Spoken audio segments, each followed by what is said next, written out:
Tonight on the Black Channel, big business and big government have big plans for the big illegal population. Big profits. The Black Channel is live.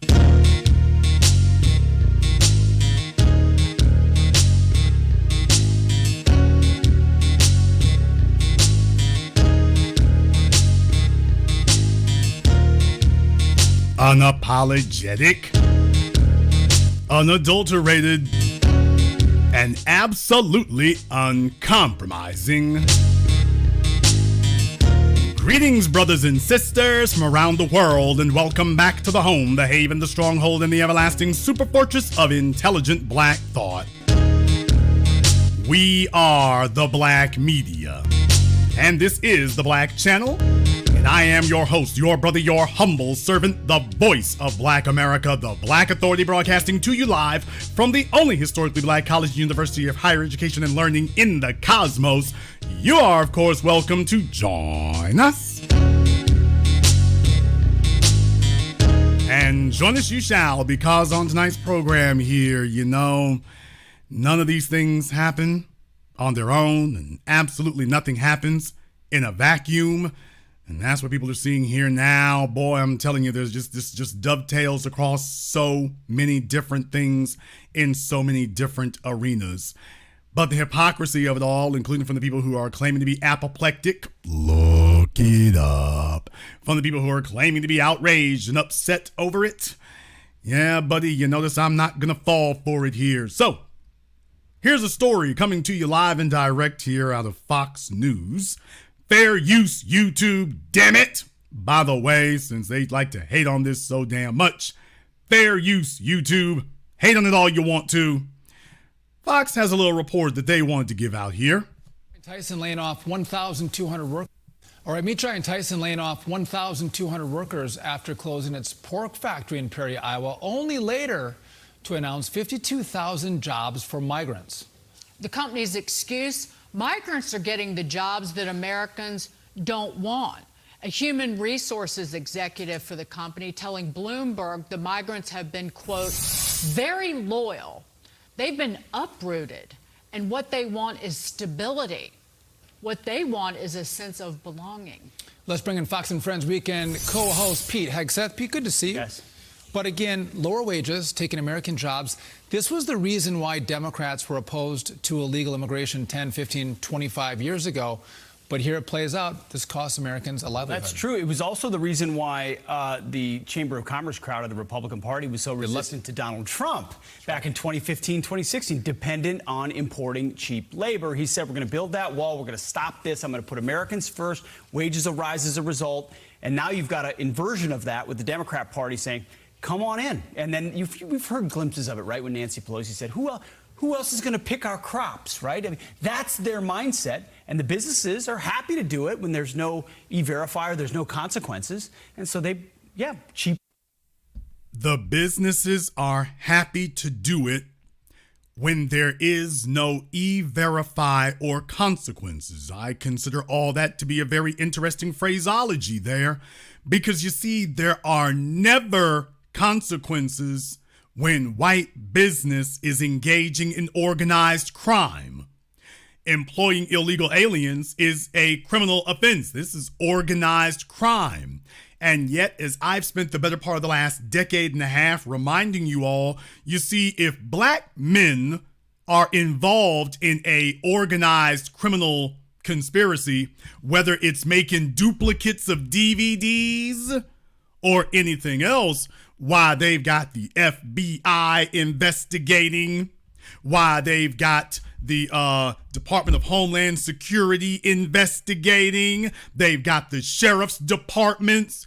People, black men couldn't run a big ass agribusiness with a bunch of illegal aliens and the sheriffs just drive by every day and nobody's got nothing to say about it.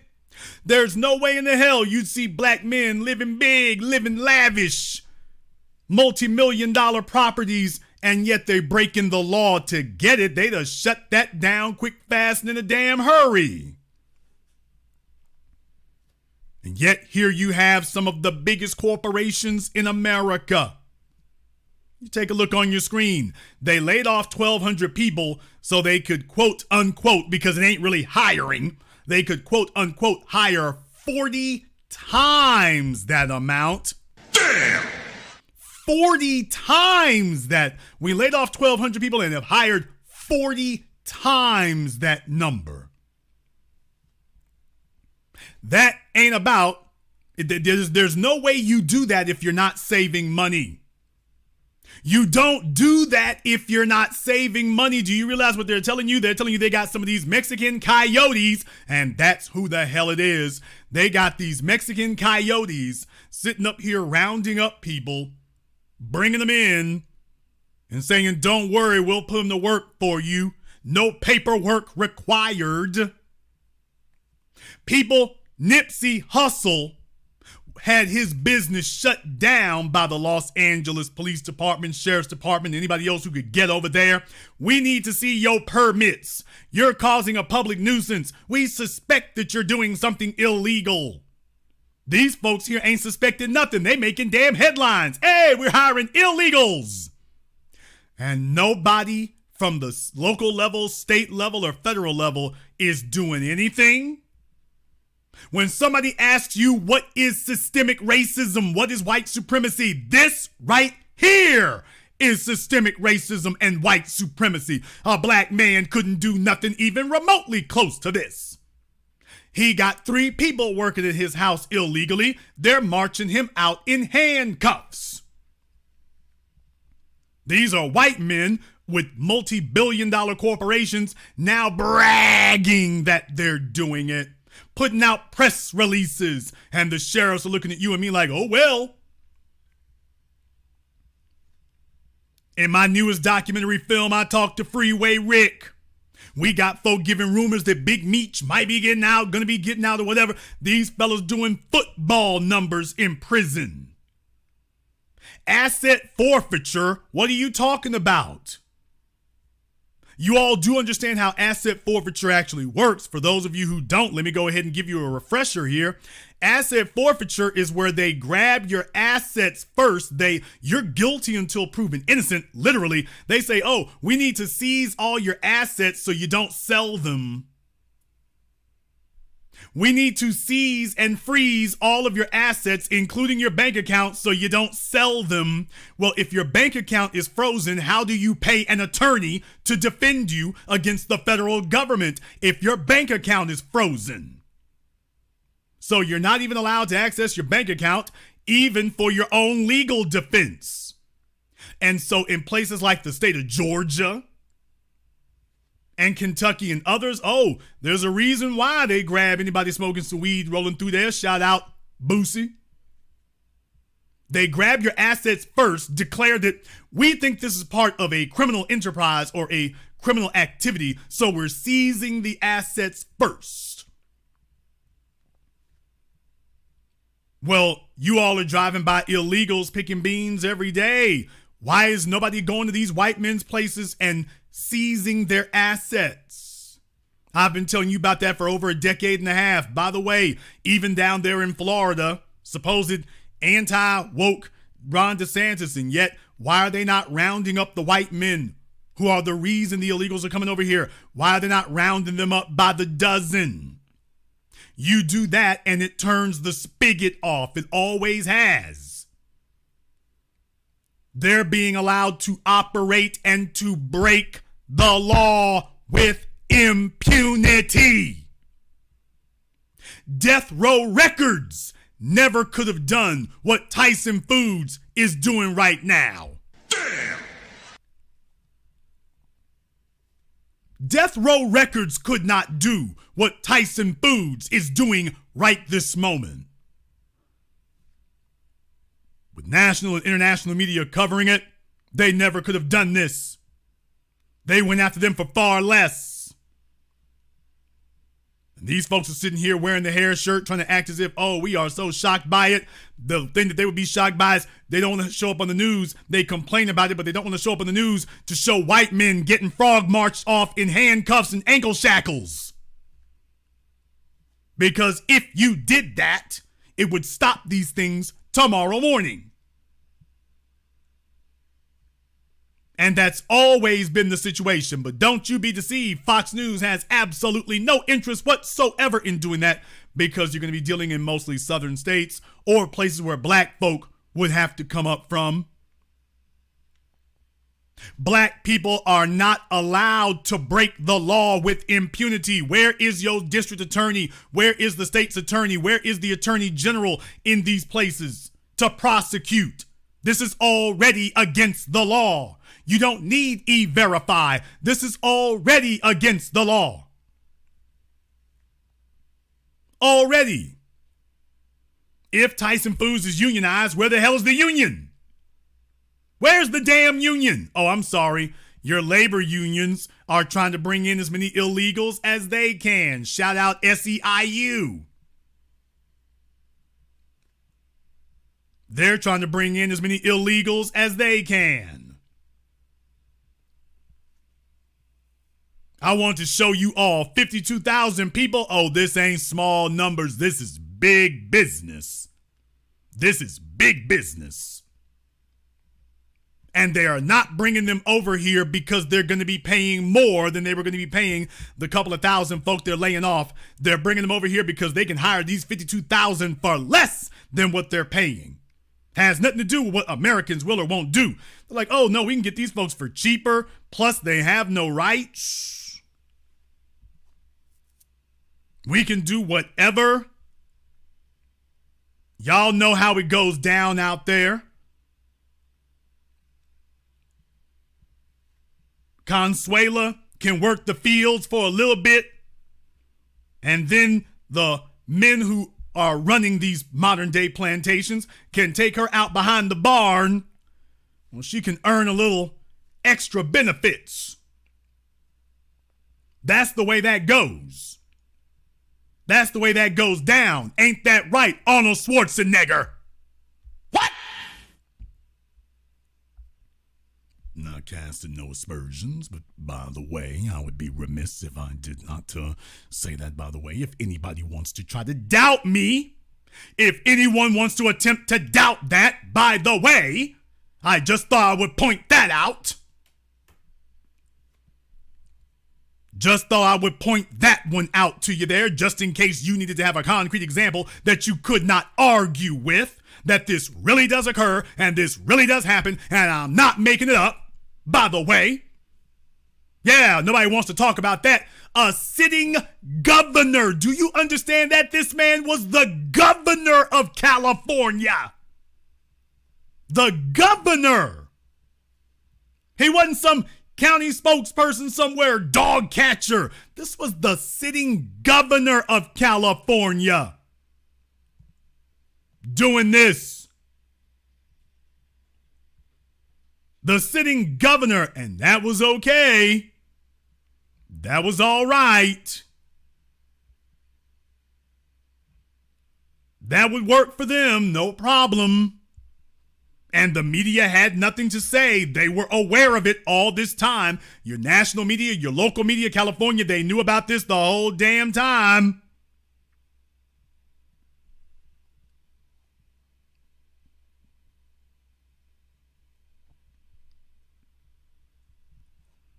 I want y'all to understand that.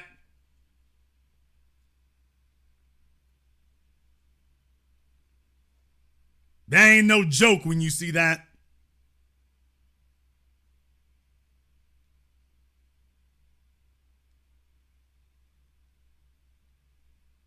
They are allowed to do that, and when we say that they exercise with impunity, that's what I mean.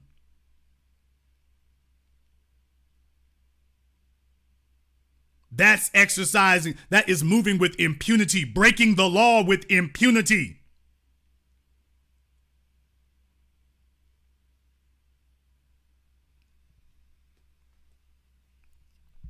Every time you turn around when some white supremacist or white supremacist sympathizer sits up here and talks about, what do you mean systemic racism? Wait, a system of racism. This right here, they're operating an open criminal enterprise. Well, it's about money. No, it's not. It's about whiteness.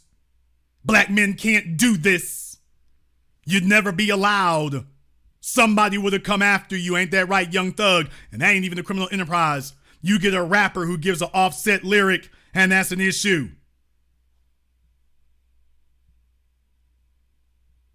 A rapper can make an off-color lyric comment, indictment. White men can hire illegals by the thousands, and folks are, well, when we did a piece about it on Fox News. It's big business. If you all understand that this is big business, give me the money bag emoji in the chat room and hit the likes button for me. It's 3,000 people in here live in just the first 15 minutes. And we got a lot we're going to touch on here tonight. So if you all agree, big government, big business, they're all in this for big profits, and the big illegal alien market is big money, give me the money bag emoji in the chat room and hit the likes button. And let folks know that you agree with what you're hearing here tonight. But it goes even deeper than that. It goes even deeper than that. Black people have been talking about reparations. Everybody tells you we can't afford reparations. Every time you talk about it, reparations. Oh, don't think we can really do anything about that. Reparations. Oh, no, don't really feel we can do anything about that. And meanwhile, I'll be damned.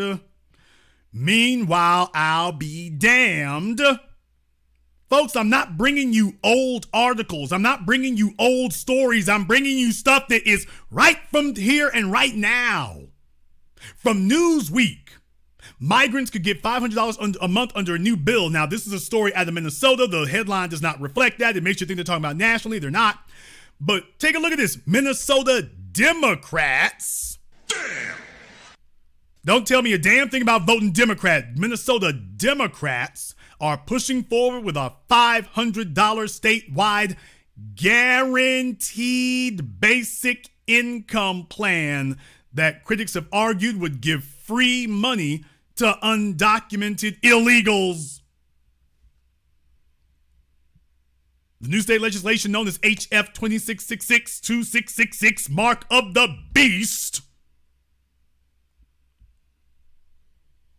and introduced on March 8th, would provide $500 monthly payments for 18 to 24 months to, quote, eligible recipients in order to disrupt poverty. We ain't talking about disrupting poverty. We're talking about a lineage. Build wealth, advance equity, and support a recipient's basic needs. Those eligible must be at or below 300% of the federal poverty level. And they talk about how the state has passed such legislation previously, but on a relatively smaller scale.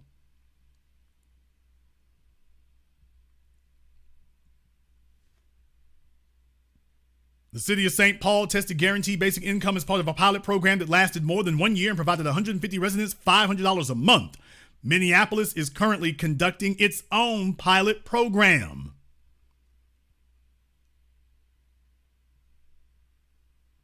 Now look at the next part right here.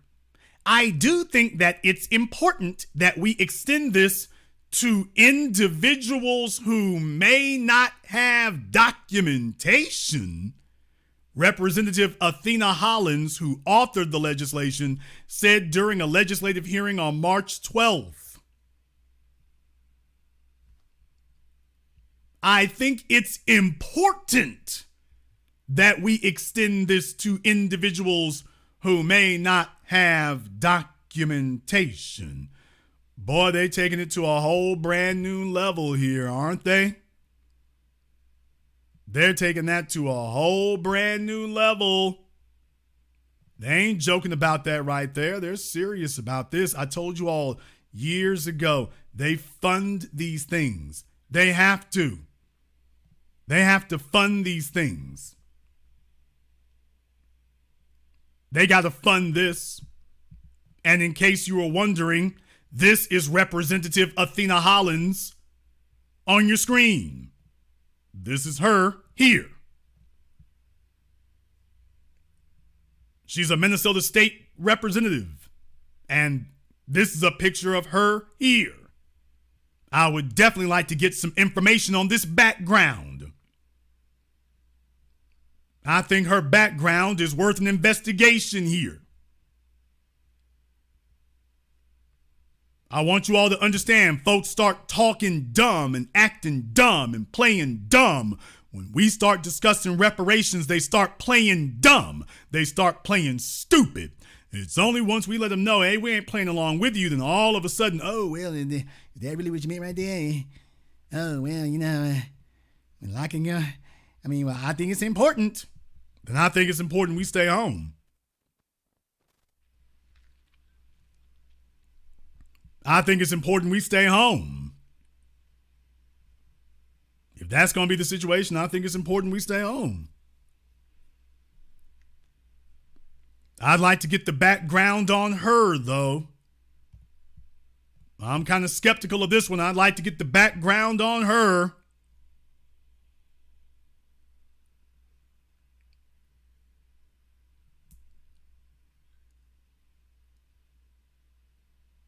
This is in Minnesota now. You know, where they killed Philando Castile and George Floyd and more, by the way. Yeah, this is in Minnesota. They got your back, all right. The better to stab you in it. And they got more and bigger plans than that. They've got more plans and bigger plans than that, because now they're sitting by here and they're telling you that they are just blissfully oblivious to all these things. They don't know what's going on. They don't know what's happening. We have been saying for the longest time that we are the ones in the crosshairs and we are the ones being targeted. And no less than this story here, coming out of Fox 5 in New York. No less than this story here. Why, here's a quality of life story. Here's a slice of life, quality of life story here. Migrants in America, West Africans trying to find new home in Harlem. Do you notice that they didn't say they're trying to find a new home in Martha's Vineyard? They're not trying to find a new home in Beverly Hills. They're not trying to find a new home in the suburbs in D.C. You notice they're not, that's never the story. Every time you turn around, it's Chicago, it's Harlem, it's where we are. Just couldn't help but notice that. And they got plenty of land where them folks are up there in upstate New York. They got plenty of land up there. And yet, they ain't making a space for them there. They're not making a space there. We're going to play some of this for you here now. Well, now to our series, Migrants in America. Tonight, a closer look at the West African population that's arriving here in New York City. While some people welcome the new arrivals, others are having a hard time accepting the influx of migrants. Fox 5's Stephanie Bertini reports from Harlem.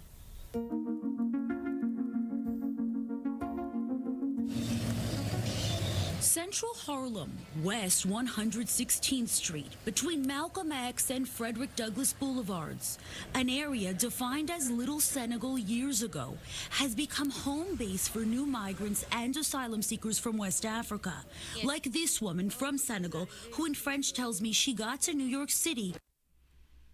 How much does one of those jackets cost? I'm just asking for a friend. By the way, North Face, interesting. How much does a big North Face jacket like that looks like a double XL. How much does that jacket cost? And yeah, talking about this area used to be called Little Senegal. I'm like, when did they start doing that? Okay. Senegal years ago has become home base for new migrants and asylum seekers from West Africa, like this woman from Senegal, who in French tells me she got to New York City the 7th of February. Through word of mouth, she says she learned she could find help at the Senegalese Association of America. The small office, located on 116th, has a newfound level of need. Traditionally a place for Senegalese immigrants to get resources, now it's packed constantly, assisting migrants on immigration matters like asylum claims and other things required to settle in America. Mamadou. Folks, how much of a refugee are you if you got an iPhone 13? What kind of refugee are you with an iPhone 13? Maybe somebody can explain that to me. And did you notice what they said here? They're helping them to find what? Has a newfound level of need. Traditionally, a place for Senegalese immigrants to get resources. Traditionally, a place for Senegalese immigrants to get resources. Okay. Now it's packed constantly, assisting migrants on immigration matters like asylum claims and other things required to settle in America. Mamadou Dramé is the president of the association. He says the new demands on his office, fueled by the surge of migrants coming to New York City, forced him to expand what's offered here. We usually do work from Monday through Friday, but we open Saturday and Sunday for the folks. Every individual has their own. We used to do Monday through Friday. Now we're open Saturdays and Sundays. I'm just curious, sir, how are you able to do that? Oh, I'm sorry. He gets a bag for doing this. He gets money for doing this. Okay, just wanted to make sure we knew about that. Story. And on this day here in central Harlem, this woman decided to share hers in her own words. Au Sénégal, je vivais avec une fille. In Senegal, I lived with a girl and my family didn't support it. I had problems with my brothers and sisters, she says, adding her sexual orientation was À mettre ma vie en danger. putting my life in danger. Let's take the example of Senegal.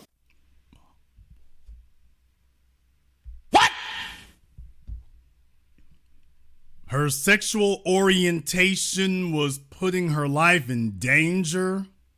Je vivais avec une fille. In Senegal, I lived with a girl and my family didn't support it. I had problems with my brothers and sisters, she says, adding her sexual orientation was À mettre ma vie en danger. putting my life in danger. Let's take the example of Senegal that we know better. She got to New York City Le 7 the 7th of February. Through word of mouth, she says she learned she could find help at the Senegalese Association of America, the small office located out. Through word of mouth. Who was the word of mouth? Who was the word of mouth? Okay. Putting my life in danger. Let's take the example of Senegal that we know better. If you are, let's say, a gay person, you are most likely subject to a target. You can be stoned to death. Dramé says the growing demand on his office is. Okay, excuse me. Let me back this up right quick. Example of Senegal that we know better. She says, adding her sexual orientation was à mettre ma vie en danger. putting my life in danger. Let's take the example of Senegal that we know better. If you are, let's say, a gay person, you are most likely subject to a target. You can be stoned to death. Okay, well, okay, but why are you dropping them off in Harlem then? Because you see, this is what puts the lies to the tether class. Shout out to Tarana Burke. Excuse me, obviously black folk don't have an issue with that because you're obviously not afraid of dropping them off where we are. Couldn't help but notice that. Yeah, she lying her ass off. She is not in danger of a damn thing. That's the thing. Okay, you're seeking asylum? Oh, tell them you gay. Then watch her. She gonna get her big ass over here. She gonna have about 4 or 5 kids. She's gonna be walking around Harlem about 4 or 5 kids pregnant. Just keep your eyes and ears open.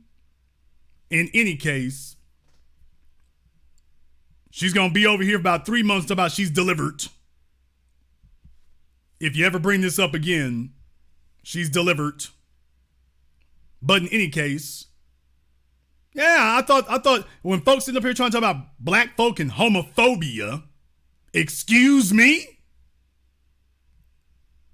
We don't have a single place in America where a gay person has been stoned by black folk here, period. You can't name a single neighborhood where a gay person has been stoned. Now, I can tell you about white folk who have. I know some white neighborhoods where they do that, but they got to make whole laws for them and then try to tack it on to James Byrd. But by the way, you ain't got no neighborhoods over here where black folk are doing that. You could be gay in Senegal and get stoned. You can't be gay in Harlem and get touched. It don't happen. It doesn't happen. So just notice when they're constantly telling their lies. Dramé says the growing demand on his office is not only coming from Senegalese migrants, but new asylum seekers from different parts of West Africa. To mingle with your folks, to speak your language, you feel a sense of belonging. African migrants crossing the U.S.-Mexico border are among the almost 200,000 that have made their way to New York City since spring of 2022, many arriving in buses from Texas. The strain on city resources, including shelters, is being felt by all asylum seekers. Some of these folks are sleeping underground, train stations, outside. Language, we've learned, is an extra barrier for African asylum seekers. Did she draw on her eyebrows? Okay, did she draw on her eyebrows? All right. Language is an issue. It wasn't an issue to get over here. Outside. Language, we've learned, is an extra barrier for African asylum seekers. People were saying that they were stinking, they don't shower. But we just realized that the shelter system, they use a language that these folks don't understand. You don't understand soap and water? Folks, well, they're using a language they don't understand. You don't understand soap and water? Okay. They don't understand. It's like, okay, this is soap, this is water, and smack, smack, splash, splash. I don't get these. I cannot get jiggy with these. Is that what's going on?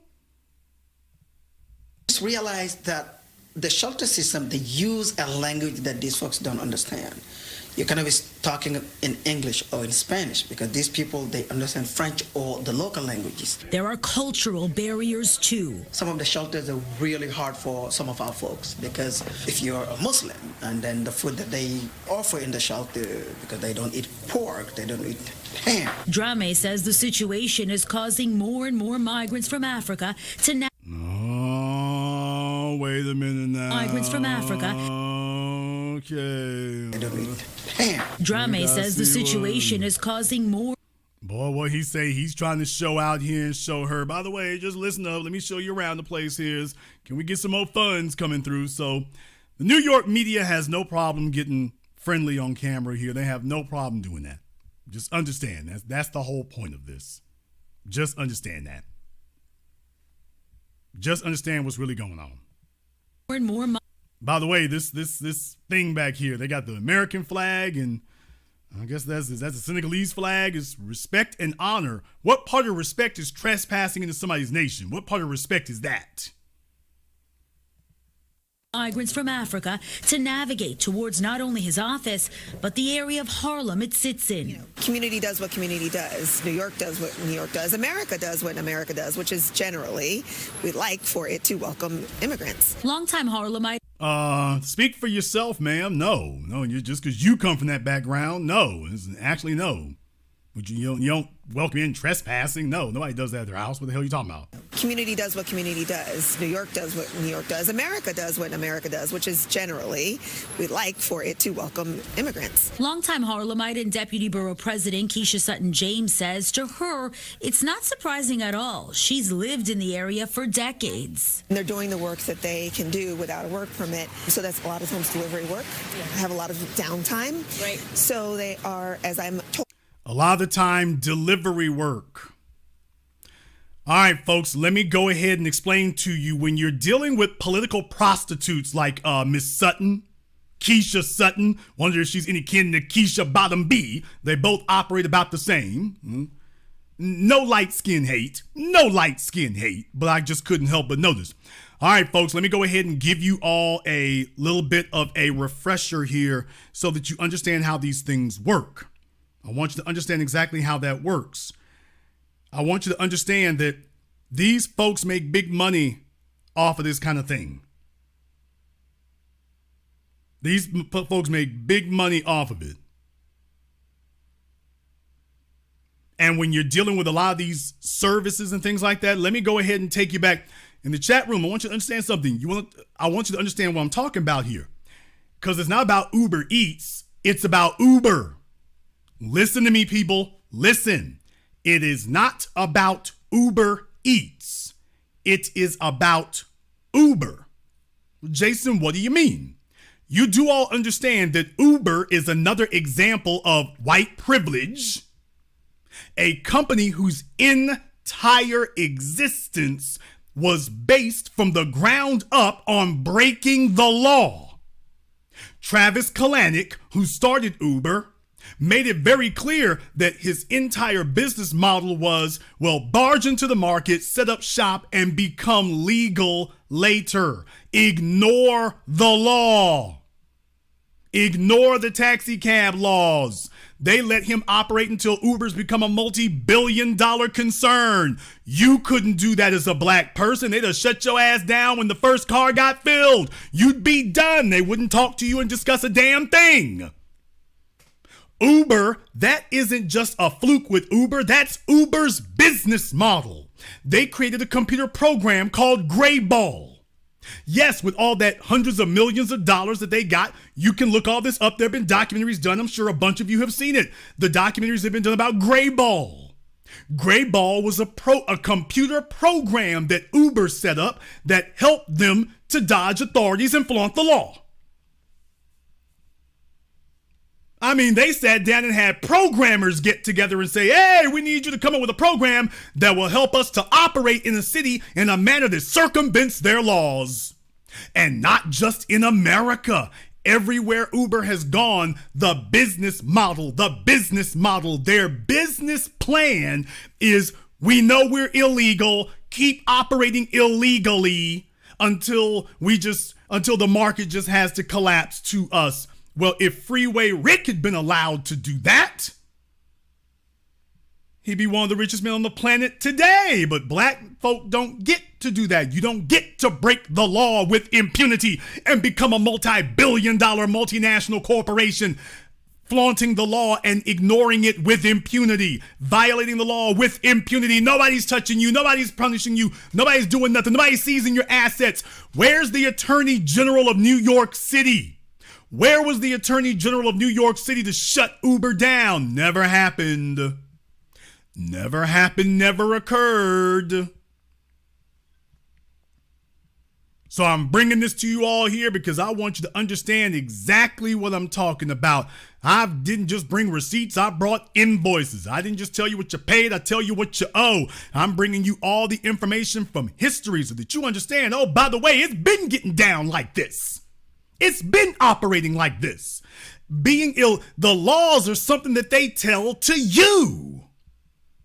You are the one that they enforce the laws for. They pass the laws to go after you. If a white person breaks the exact same law you did, it is arbitrary whether they get held responsible. They write these laws, particularly these economic laws. These economic laws are not written to get white folk. These economic laws are written to target us. We could never have an Uber. We could never have an Airbnb. They'd have shut those damn things down years ago. We never could have gotten past the startup stage. We never could have gotten there. It never would have happened. We'd never get that far along. So when you see a place like New York, and you've got these folks operating with impunity and breaking the law and every damn thing else, and oh, we need delivery people, knowing full well, they're delivery, but they don't have a work permit. No, they're in the country illegally. Why are you insisting on illegal labor and illegality? You don't insist on illegality because you're doing something constructive. You're insisting on illegality because you're doing something reprehensible and destructive. That's the reason you're doing it. And yet telling you and me what they can't do and can't afford and don't have and this, that, and the other. It's big business behind these things. Let me tell y'all something. Let me go ahead and just throw it down for you here for a minute. Y'all got to understand, in New York City, the game is cutthroat right now. And I'm talking about the game at the hotel level. Let me go ahead and get into that right quick. Now, here I am sitting at the Mandarin Oriental. This place is a very expensive joint to hang out in, but I had business to take care of, as you all have seen. So I'm sitting there at the Mandarin Oriental, and let me tell you, it wasn't too difficult to get, room service or something if you needed it. It wasn't too difficult to get that. But let me tell you, some of the numbers are looking a little sparse. Some of the numbers are looking some kind of way. Because I've been to some other hotels in New York, and I'm telling y'all, I mean, it was like 7, 8 o'clock at night before they came and did room service on the room. It was like 7, 8 o'clock at night. So some of these places are facing being short-staffed.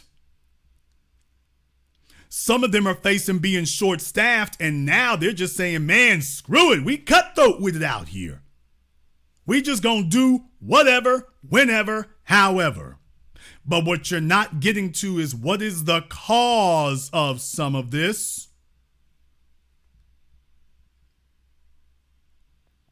What is the cause of that?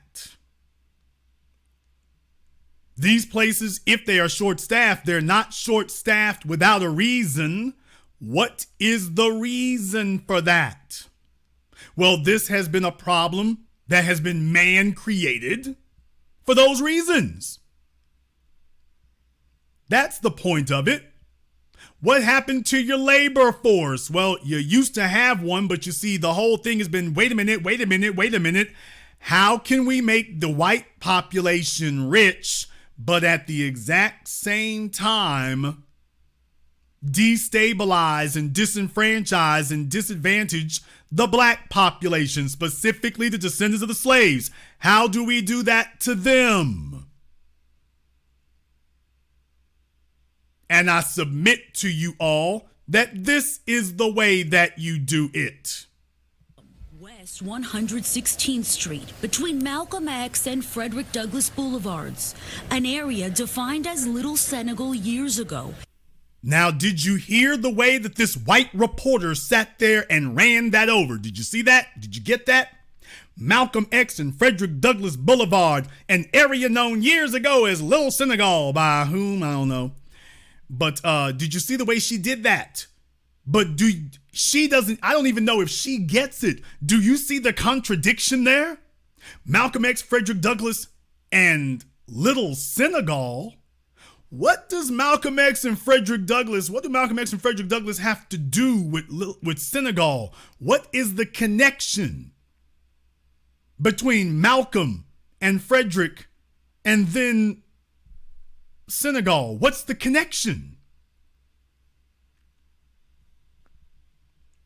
Tell me what it is, because you see, you have to understand, those of us who form the foundation, you don't have a place for these Senegalese to come running to if we didn't make a stand here. So they're dumping them here because, understand, the white government considers this ethnic warfare.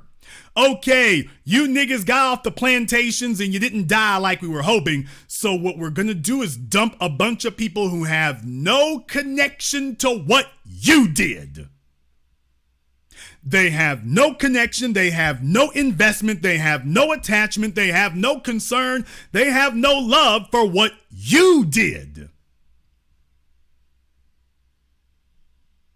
Most of them have contempt. They don't have any love or appreciation for that. They want to know that they're loyal to America, but they do not. It would be a minus if they were loyal to Malcolm X or Frederick Douglass. So she mentions Malcolm X and Frederick Douglass in the same breath says Little Senegal. And what is their affinity or respect for Malcolm and Frederick? What is their respect for them? What is their regard for them? What is their loyalty to them, their allegiance to them? What is their esteem for these icons?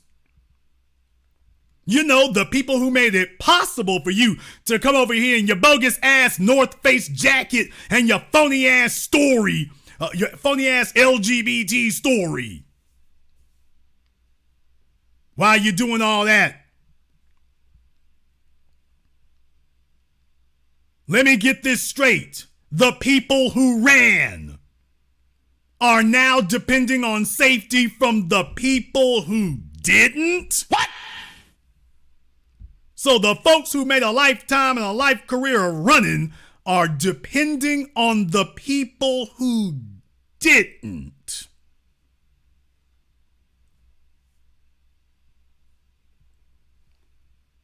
What about Chicago, nigga? What about Chicago? We're not running from it.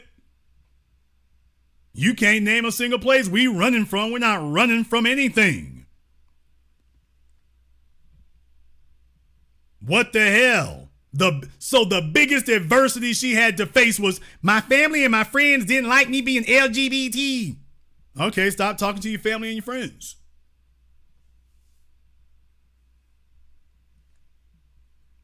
Stop sitting up here with your family and your friends.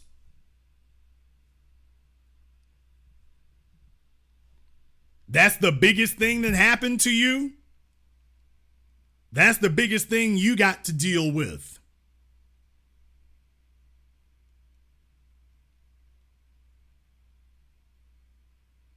She went running for that?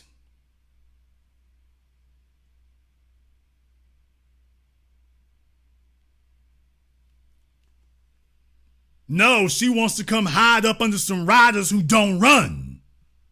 She couldn't take the heat for saying being LGBT. And nobody knows if she keeps her mouth shut. Meanwhile, she coming over here faking and fronting. No, just tell the damn truth here. Like, she came to New York to find a man. Hopefully with some benefits. That's what she's doing. And then you have your bogus ass politicians up there who don't have any applicable life skills. They don't have anything to offer, so a big corporation can sit up here and hand them a little old bag. They can hand her a bag, and next thing you know, she's dead quiet. Oh, I think this is a great idea. This is why you have to have people, if they're going to represent you, they're going to have to sit up here and come from the soil. They're going to have to come from the soil. This is what happens when you grab the AstroTurf. When I say on the street, I'm saying on the sidewalk and the street. They are spending time hanging out in between their deliveries, on the street, again, where they have, when I say on the street, I'm saying on the sidewalk and the street, hanging out with, other folks that they know. And 116th is generally where they're congregating, right by the Senegalese Association of America and right across the street from Canaan Baptist Church. Senior Pastor Thomas Johnson shares his take. I got to tell you, the wave came in like a tsunami. It didn't trickle in. One day, I pulled up into my parking space, and there it was. There they were, hundreds. The pastor says many are uncomfortable with the new faces. Wait a minute. One day, I pulled up into my parking space, and there it was. There they were. Hundreds. The pastor says many are uncomfortable with the new faces. I don't go to 116. I used to go to 116. I avoid that area at all costs. Like Anita Elam. Okay, let me get something straight here. Take a look at this picture. What do you see? What is this picture? What is this picture right here? Let me tell you something. You can't do this on 5th Avenue in New York. You can't do this on Park Avenue. You can't do this on Madison Avenue. You can't do this. Hell, they don't even let cars stop on the street down there. I should know. I got it on video. They got the damn traffic police. You can't even have cars stop down there. What the hell y'all doing? You can't do this there.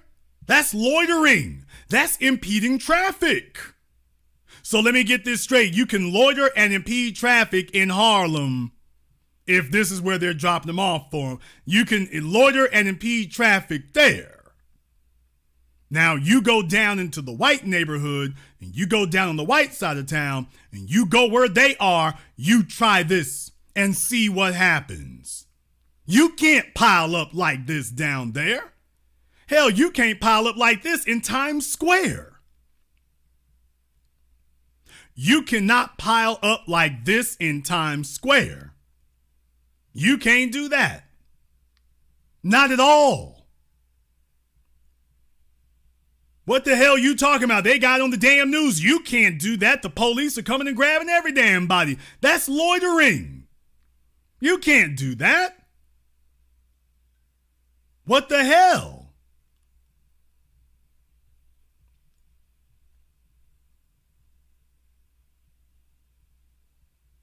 They sitting here talking like you're stupid or crazy.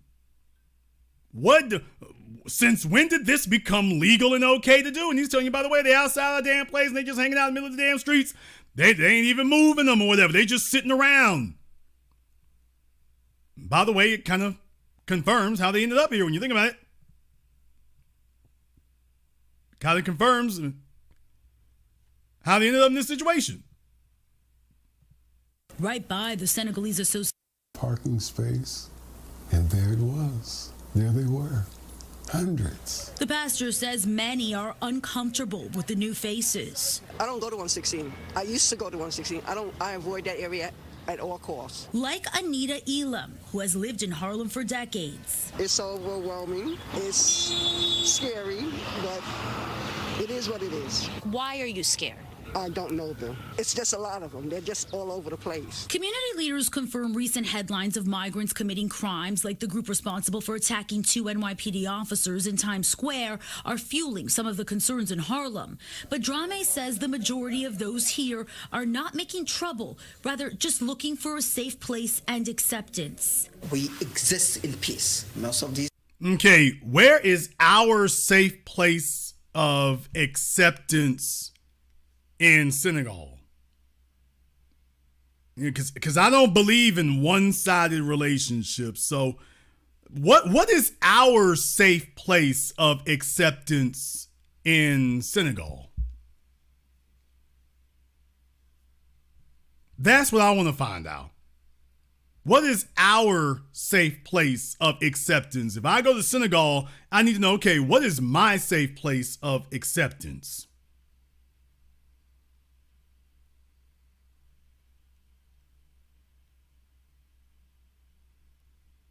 Can anybody tell us what that is? I want to know that right there. I mean, I would feel a whole lot comfortable here, because if you're telling me I can give, but you ain't got to give nothing, I'm like, oh, wait a minute, hold on. No.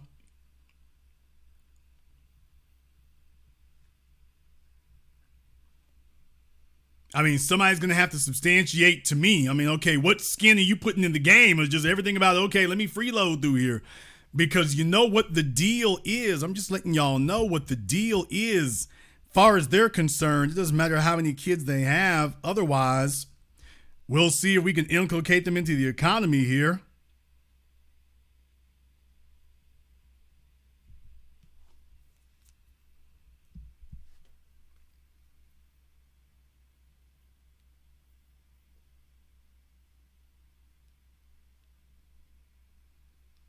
Big business is involved in all of this. Big business is involved in all of this. Big business is financing it. Big business has said they want this because they want their next generation of the low-level labor class. And by the way, I want you all to understand the way that these diabolical individuals do things. You see, what they've done is just like they hit black American females with the strong and independent thing. That was the wedge they used for them. For the illegals, it's, oh, y'all are so great and hardworking. If you were great and hardworking, you would clean up where you're from the way we cleaned up where we're from. If you were great and hardworking, you would support the majesty of Senegal. You would support the majesty of Senegal. You would not run from Senegal. You would be building it into something that people wanted to have.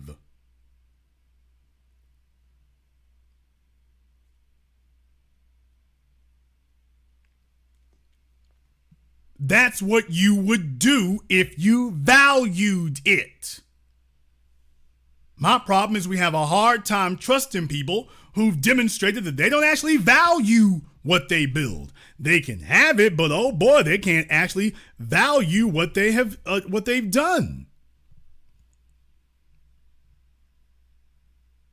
Need I go ahead and remind you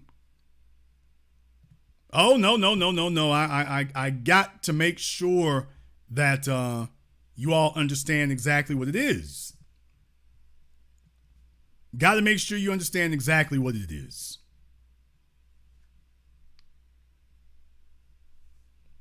If you're going to talk about Senegal,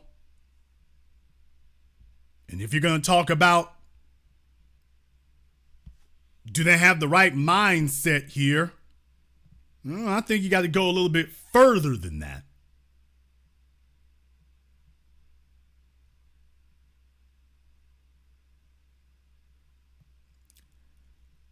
Let me go ahead and remind you about Senegal real quick.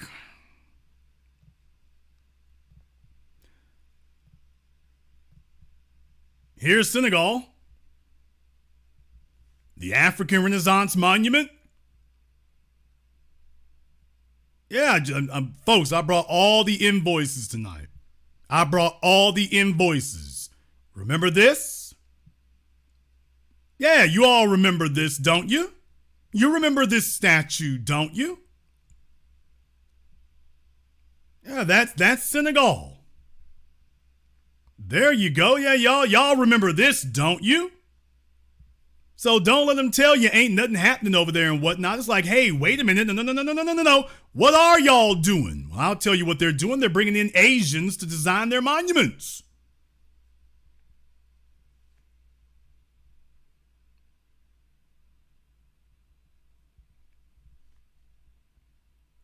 Oh, yeah, I had to take a moment here to remind you. I'm like, oh, by the way, welcome to Senegal.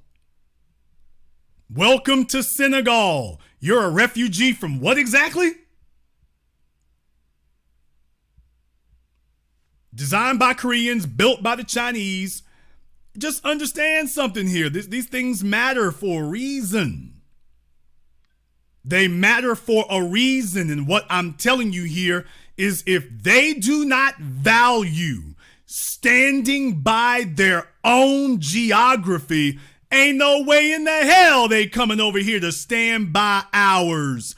We need people who have respect and admiration and esteem for the name of El Hajj Malik El Shabazz, for Frederick Douglass, for Marcus Garvey, even for his work here. Because let's be very, very clear, we put the Pan-African game in Garvey, not the other way around. Let's be very clear about that. We put the game in him, not the other way around. He became a believer in Pan-Africanism because of us. Marcus Garvey did not believe in Pan-Africanism because of Jamaica. He didn't believe Pan-Africanism could actually be real till he stood on the soil that we tilled and made. Then he believed it could be real. He had never seen a black people before who operated and moved the way that we did and got things done and big things jumped off and shook the pillars of the world. He didn't believe it could happen till he stood with us. He stood with us and saw it can be real. It can actually happen. This can actually occur. We ain't just dreaming.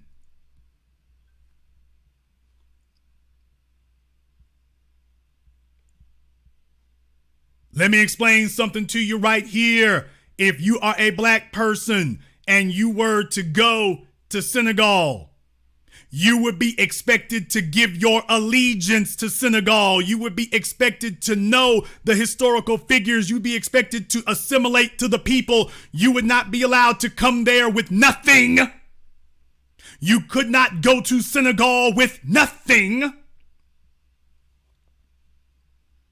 If you were to try to go to Senegal, you could not go there with nothing. You would have to go to Senegal with something. You would have to contribute something to Senegal. You could not go to Senegal empty-handed and say, I'm not asking what I'm going to do from Senegal. I'm here to find out what Senegal is going to do for me.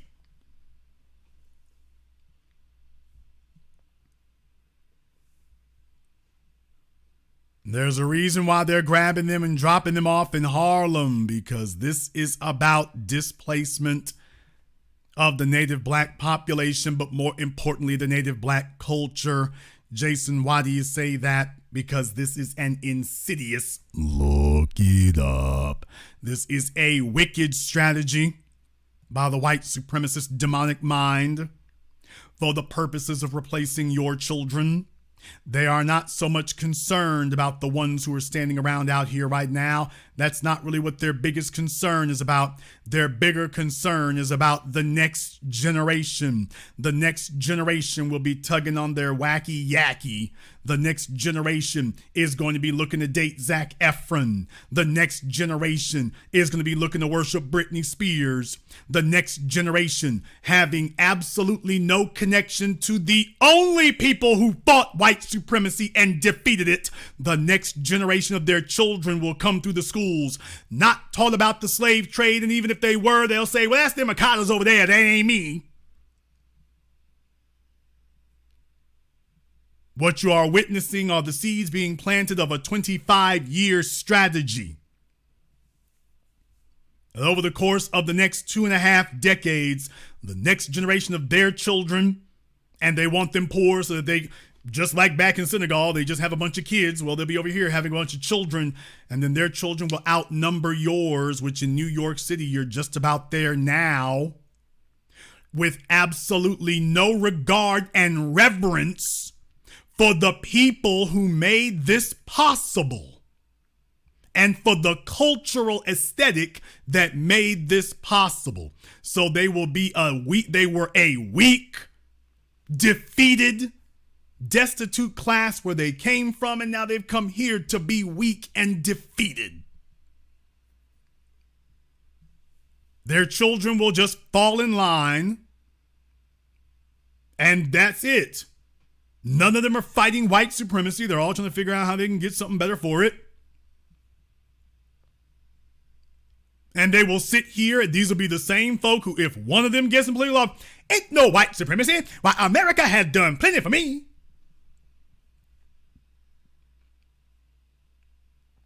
America done did plenty for me. The problem is y'all just ain't hard working over there.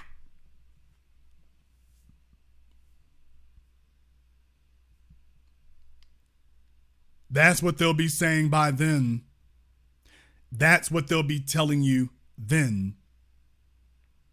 That's what they'll be saying then. It's not accidental what they're doing, and there's big money behind this. The real estate companies in New York, there's big money behind this. The real estate companies, the hotels, the delivery services. I mean, we're talking about not billions, but trillions of dollars. There are trillions of dollars poured into this at a crazy rate. Not accidental.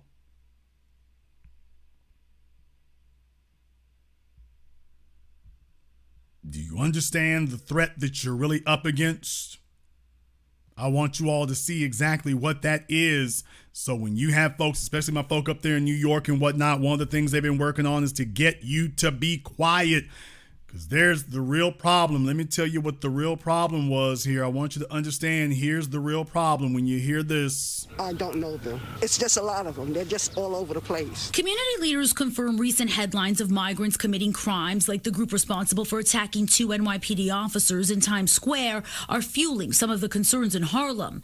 But Drame says the majority of those he Avoid that area at all costs. Like Anita Elam, who has lived in Harlem for decades. It's overwhelming. It's scary, but it is what it is. Why?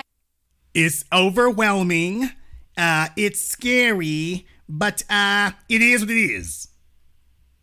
All right when you say it is what it is, what you are saying is you're going to let them have their way. Right when you say it is what it is. That's the response that they're looking for, is it is what it is. Oh, so you're going to let us go ahead and keep doing what we do and you ain't going to say nothing about, okay, that's what we're looking for.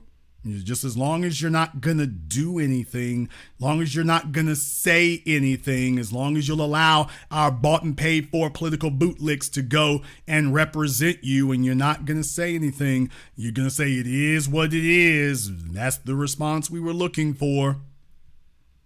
That's the one that we were looking for right there. Okay, we can go back to what we were doing here.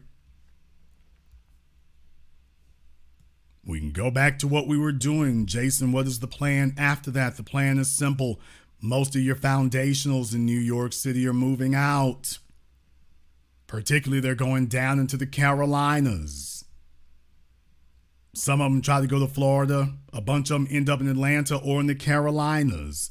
That's where they end up at. And when they move out, they've got everybody locked and boxed in these little old closets that they call apartments up there. And next thing you know, they have recreated, in the words of the immortal Malcolm X, they have now flipped out the old population, flipped in a new one here. And they have recreated the slum conditions that these folks came from.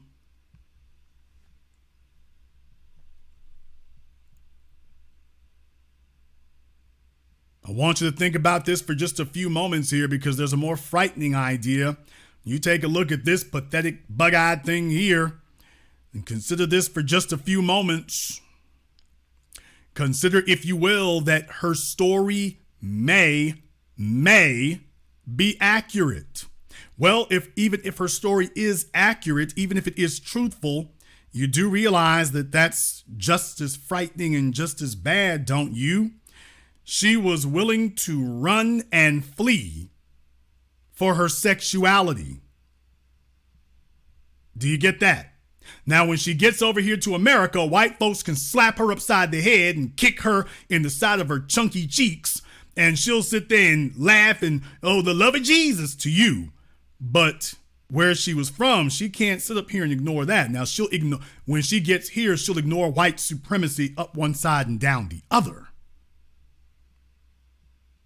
But when it came to her sexuality, oh, she will cross oceans for that.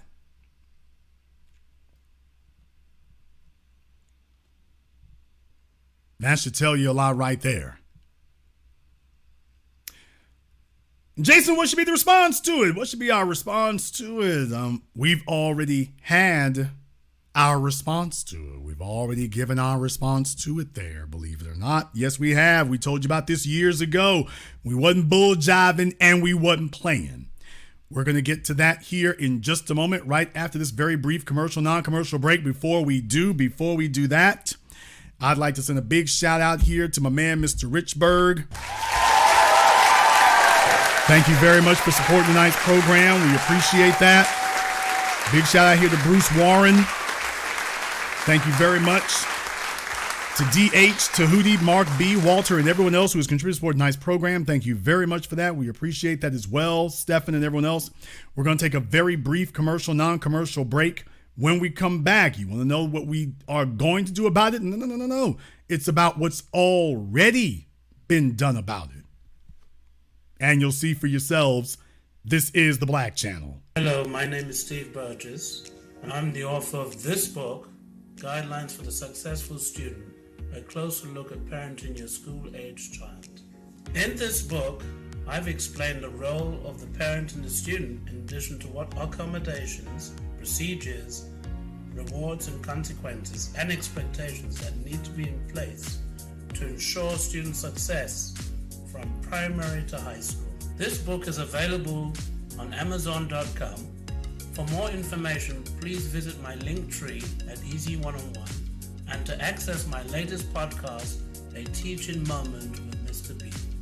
Thank you all for listening. A white supremacist assassin seeks revenge. Corrupt FBI agents with evil intentions. Dangerous black collaborators dedicated to treason. Occam Jeffers must defeat them all and somehow survive. One misstep and he's a dead man. Join Occam Jeffers as he looks the devil in his blue eyes and tells him, black first. A sequel to the underground hit War of the Heart, Spirit of 1811 Publishing presents God Love Us, on sale at Amazon. Pre-order and save today. Visit spiritOf1811publishing.com and show your love. Order yours today to experience all the benefits of Ash Kickin' natural body butter. With skin so smooth and soft, you'll thank us for it. Shop Ash Kickin' online. That's ASHKICKIN.com.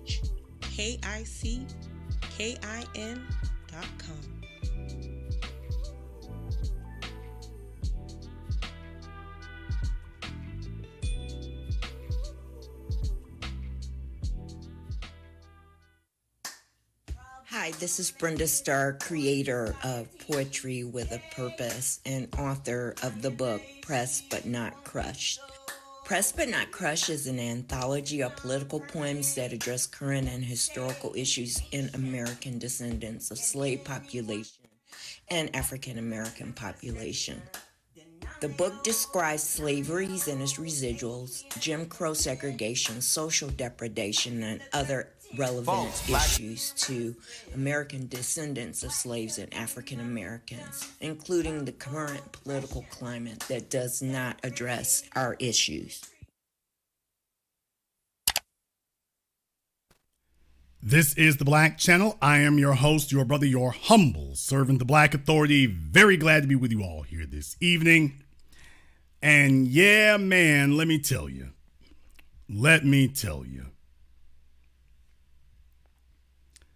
You ask some questions here. You ask what happens. You want to know where it is that folks really are. Boy, I'm telling you, if you sit around long enough, you start hearing some things. And I've tried to teach you all to have a good ear for this. I'm trying to teach you how to have a good ear for it.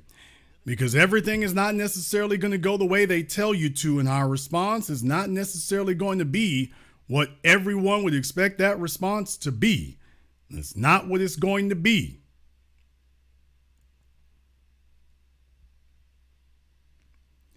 There are some folks out there who are going to try to influence you one way or the other. And there are some other folks out there who, boy, I'm telling you, I just want y'all to understand, man, that they're having problems. And what we are doing or not doing is the biggest problem that they have. I want to go ahead and take a moment here. And by the way, you all already know about this here. Fair use, Butterball. Fair use.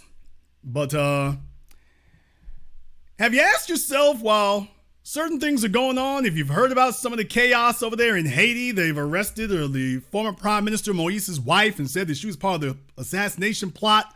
I find that easy to believe. And boy, there's somebody else who ain't had a whole lot to say about it. Damn! Yeah, boy, I mean, with everything that's been going on, but he's had sparsely little to say. Not a whole lot. Now, why would that be? Not a whole lot to say. I mean, he talked about it a couple of days ago, and it's, boys, what are we going to do about that? A fire broke out in the capital of Port-au-Prince in its main prison. Today, the Senate confirmed Dennis Hankins as the new U.S. ambassador to the Republic of Haiti. The Congressional Black Caucus has been very much involved in what's going on there. Congresswoman Stacey Plaskett from the U.S. Virgin Islands is in the studio to discuss what in the heck is going on. Glad to have you here. Okay, now let me go ahead and show that to you here for just one moment, because Roland, just understand something here. So, you telling me that you were finally able to get one of these folks to show up?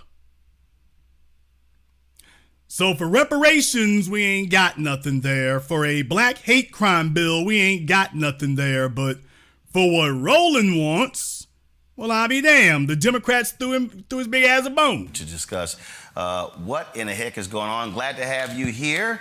Here with you. Congresswoman Stacey Plaskett from the U.S. Virgin Islands is in the studio to discuss what in the heck is going on. Glad to have you here. Now, what in the world has she done for foundationals? What in the world has she done? What in the world is she doing? What in the world is she making happen here? What in the world is she doing?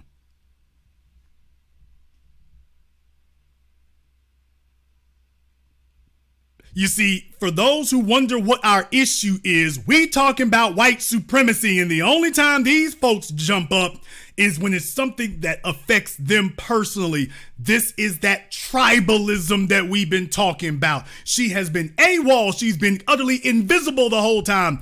Something happens from her lineage neck of the woods. Something happens from the neck of the woods of her personal lineage.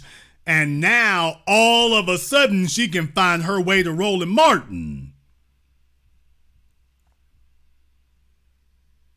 If something happens that is directly affecting her lineage and where she's interested in, all of a sudden, she can show up and say something there. This is exactly why we have said, oh no, we're not going to be a part of this anymore. You see, we've been talking about what's been happening in Haiti now for decades. We've been talking about what's been happening in Africa for decades, South Africa for decades. If we went to South Africa, we wouldn't be sitting over there talking about, and you know what's happening back in America. These folks come over here, there's no interest in what's happening over here. Well, what's happening to my people who is over here? What is happening to my folks? And that's what we said, you know what? There needs to be fewer of your folks. So as you all have heard, there's an uprising in Haiti, and let me be very clear on where I stand in this regard. And some of you may consider the take you're about to hear to be very controversial, but let me explain where I stand in this regard. If the sitting governments of Haiti were not puppets to the white political establishment of the West, the political leaders of Haiti, for the most part, have been the political puppets of the white powers of the West. And at some point, the proletariat is going to have something to say about that and will not let it stand. So I do not 100% understand what Barbecue is doing, necessarily. He's the man that they're putting the finger on to say that he's basically behind this uprising. I will not say that I 100% understand what Barbecue is doing. I will say one thing. He would not have the widespread support that he does if what he was doing was completely wrong. If the government was doing it so much better and so much more right, he wouldn't have the support that he does. And you can't show me a single president of Haiti in the last 20 years who has done anything in the interest of Haiti. Let me be very clear with the next words I'm about to say to you. Haiti, along with the Dominican Republic and Jamaica, those should be the richest places on the planet. They should be the richest places on the planet. They have some of the best climates. They should be the Dubai of the Caribbean.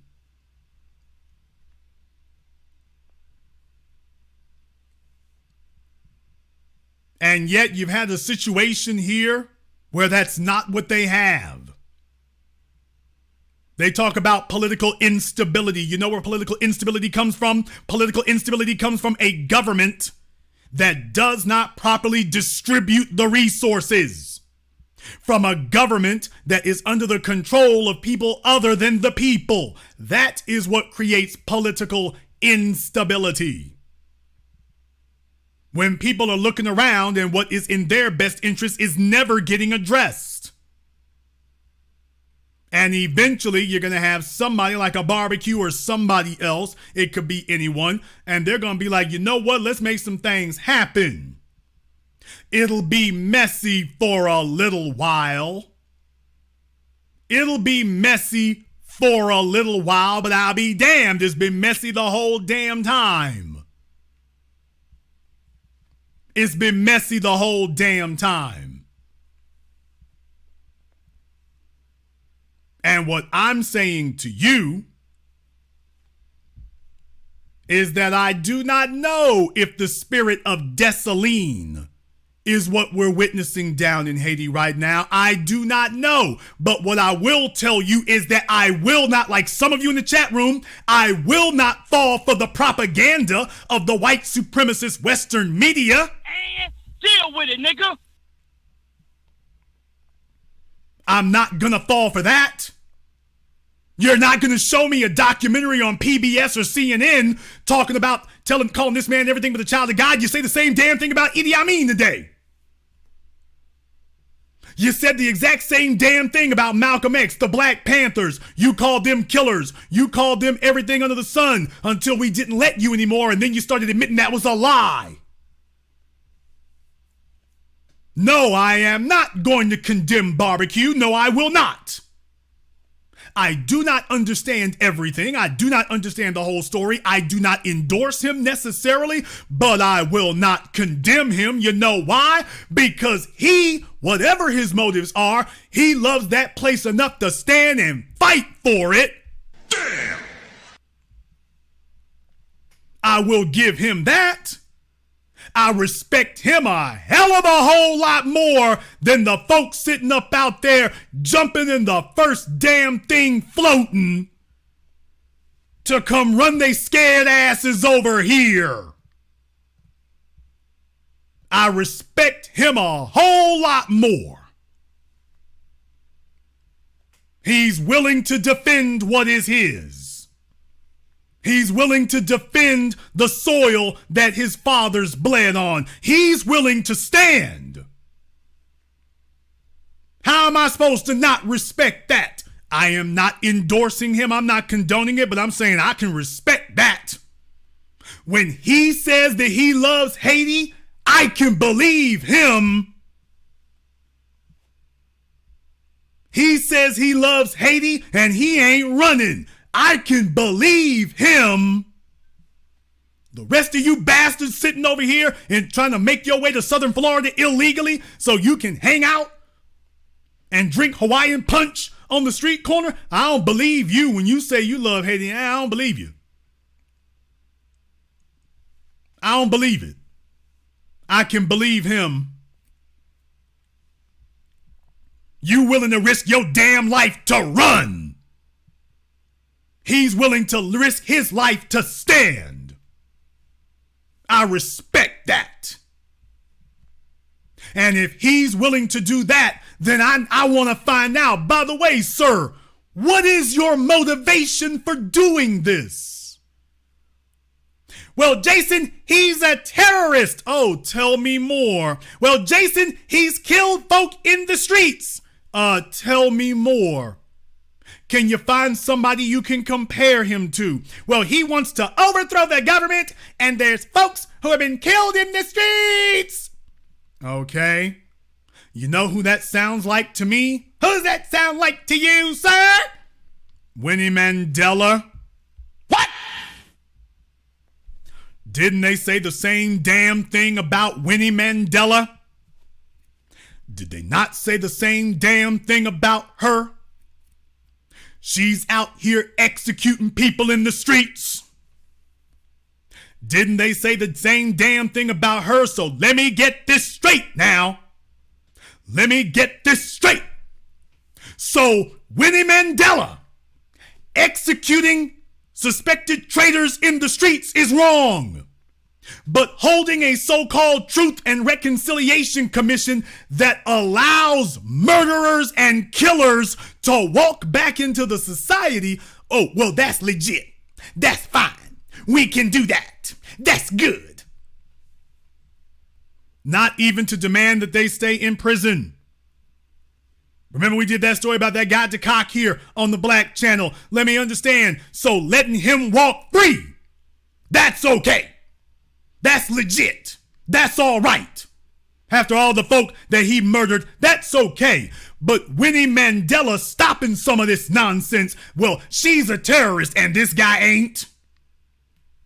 No, I want to take a look at the person who started the hostilities. There's where the problem is. If Winnie Mandela didn't get up one morning and start necklacing people, don't tell me a damn thing about it. If you ain't sitting up here grabbing them fellas over here when they were sitting up here raising hell, don't say a damn thing to Winnie Mandela when she does get up and do something about it. You didn't lift a damn finger to the South African government when they were killing black folk over there. You didn't lift a damn finger from the American government. Winnie Mandela says, okay, well, if you ain't gonna do something about them, I will. Now, oh, look at you, little terrorist.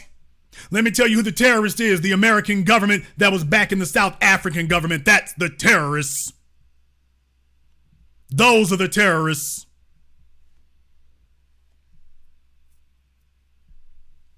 And anytime somebody rises up and says, we're going to straighten this damn thing out, here you, all of a sudden you come interested. America has set up puppet government after puppet government, and it shouldn't be lost on anybody here. This is your new ambassador to Haiti. This is your new ambassador to Haiti.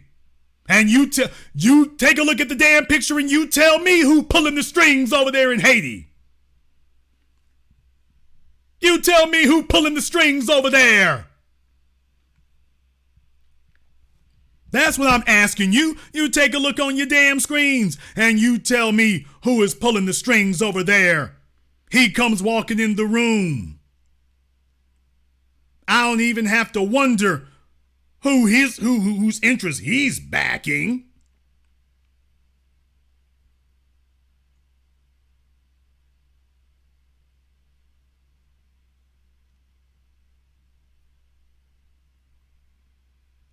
You expect me to sit up here and jump on the dime, turn the dime because you told me, oh, well, there's some disreputable things going on down. There's been disreputable damn things going on down there.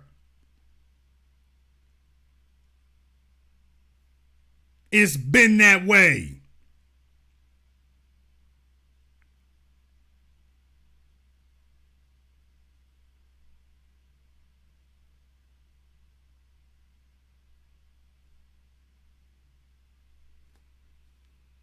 Want you to understand something else? If you want to learn a lesson about that, by the way, go and take a look at who is the ambassador to Israel today. By the way, if you want to have a little bit of a lesson to find out whether or not I'm just talking or whether or not I got substantiation of this, by the way, go look up who the ambassador to Israel is. I think you'll see a marked difference. I think you'll see a marked difference if you go look up who the ambassador to Israel is. I just don't think that they would send Mohammed Nawar to be the ambassador to Israel. I just don't think that would happen. I don't think that would occur. I don't think the ambassador to Israel could be a wonderful Arab dude. I don't think it could be. I don't think it could. So some of these other folks are in dire straits. Some of these other folks are in dire straits. Just to remind you here, Dennis Hankins as the new U.S. ambassador to the Republic of Haiti. This is the new ambassador to the Republic of Haiti. And I ask myself, by the way, yeah, sounds about right. Well, Jason, what is our response to it? Let me show you what our response to it is. Oh, this to you here, fresh off the presses from the state of Florida. Now to the crisis in Haiti and growing fears of a mass migration from a country in chaos. Florida's governor deploying more patrols to the state's southern coast and plans to install new leadership in Haiti appears to be crumbling. Local 10's Terrell Fournay is live in Miami with the very latest. Terrell. And even the U.S. Marines are being sent into Haiti to help secure the U.S. embassy there. But in the worst areas where that chaos is happening, we know that there are a number of U.S. citizens that are literally stranded. But tonight we're learning that some of them are finding their way out. The rescue mission by chopper was under the cover of night. 10 Americans plucked from Haiti, including Mitch Albom. The roads were blocked and there was literally no way out. The uprising in Port-au-Prince had become so dangerous and deadly in recent weeks that U.S. citizens found themselves stranded, including a volunteer team helping to run Mitch's orphanage. So a daring rescue was organized by a congressman from Central Florida. We were clear of Haiti airspace.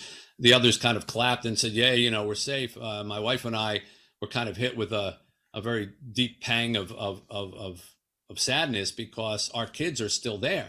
And our staff is still there. Haiti is on the brink of leading a transition plan aimed at our kids.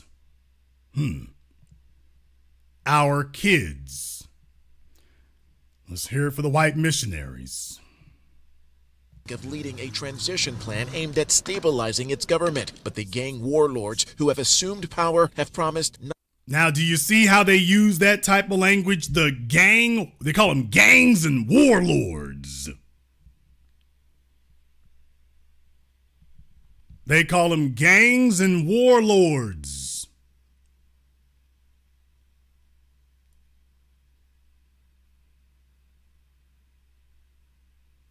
Did you see how they did that? See, when they refer to you as gangs and warlords over there in the Ukraine, you haven't heard warlord yet.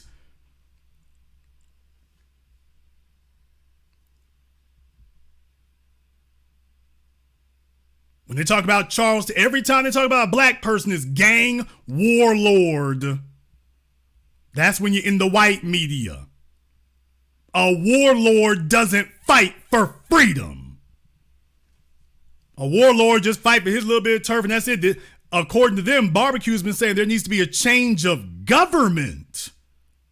Well, that's different. That's different when you got somebody saying, hey, the government's corrupt and we need to have a change of government, and he's not demanding that he be put in charge. He's just like, hey, the government's messed up, man. The government's messed up and we down here. We need to have some change, dude. These elections ain't working because the white supremacists run the damn elections. Oh, you're a warlord.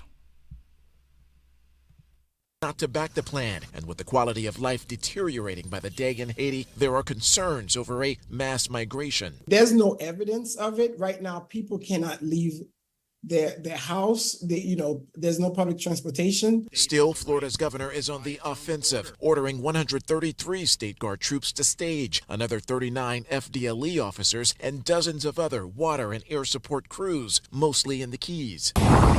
State and federal officials want to avoid a repeat of sites like this when a surge of 15,000 Haitian nationals fled at the southern border after the assassination of the country's president in 2021. It's an hour away from Miami, Florida on an airplane.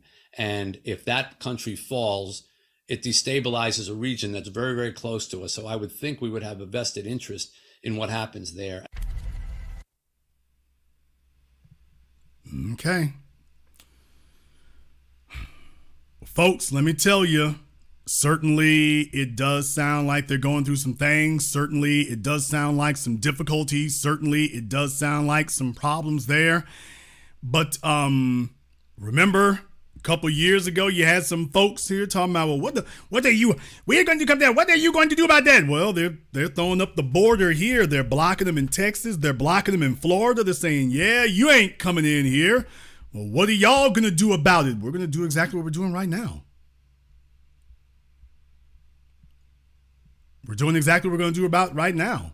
They're stopping them before they even get here. It's, okay, what are we doing? We're going to do what we're doing right now. No, we don't have the capes on. There are no capes on. No. Our capes are hanging up in the closet.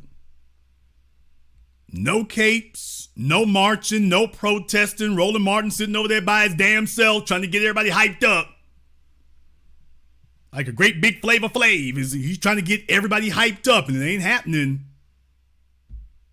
No, Wyclef Jean can't make no specials. He can't make no singles. No, it's not really going to be that way. No, the capes are in the closets. The capes are in the closet. What we're doing is we want to make everybody aware that we want you to listen to the deafening sound of silence. I want you all to understand. Well, Jason, what are y'all going to do about it? We're going to do exactly what we're doing right now. I want you to listen to the deafening sound of silence. Ron DeSantis is doing what he doing, and ain't none of us making a move. Not because we don't think it is regrettable, but the whole point about it is right here is just that when as soon as them folks touch ground wherever they are, it's, oh, well, you know, there's nothing that we can sit up here and do about that. You Negroes are on your own. Well, I'm like, okay, well, I guess y'all are too in this regard here. If we cannot all be equally comfortable, we'll all be equally uncomfortable. So since there wasn't a problem before now, there isn't a problem today either. Since there were no problems before now, there isn't a problem now either.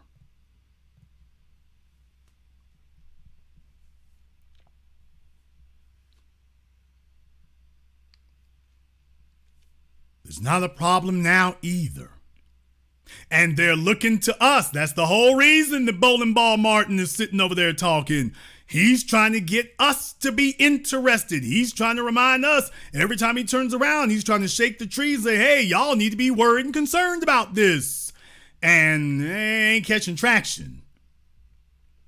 It's not catching traction.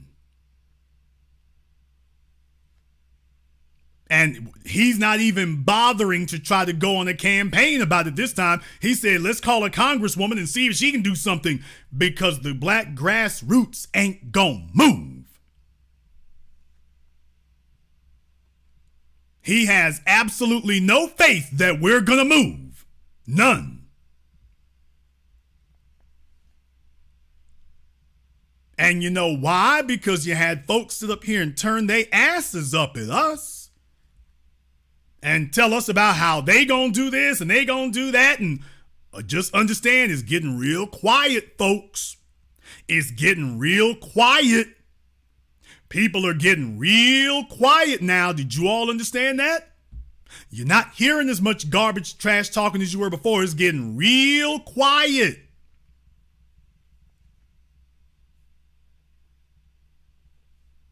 Whole bunch of folks were saying, what you going to do about these? What are you Negroes going? You cannot stop us. Okay, well, here comes Ron DeSantis. Okay.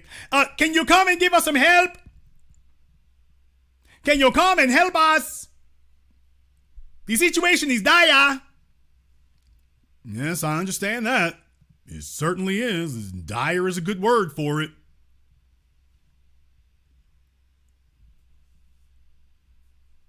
And that's exactly what the response should be in these other areas as well.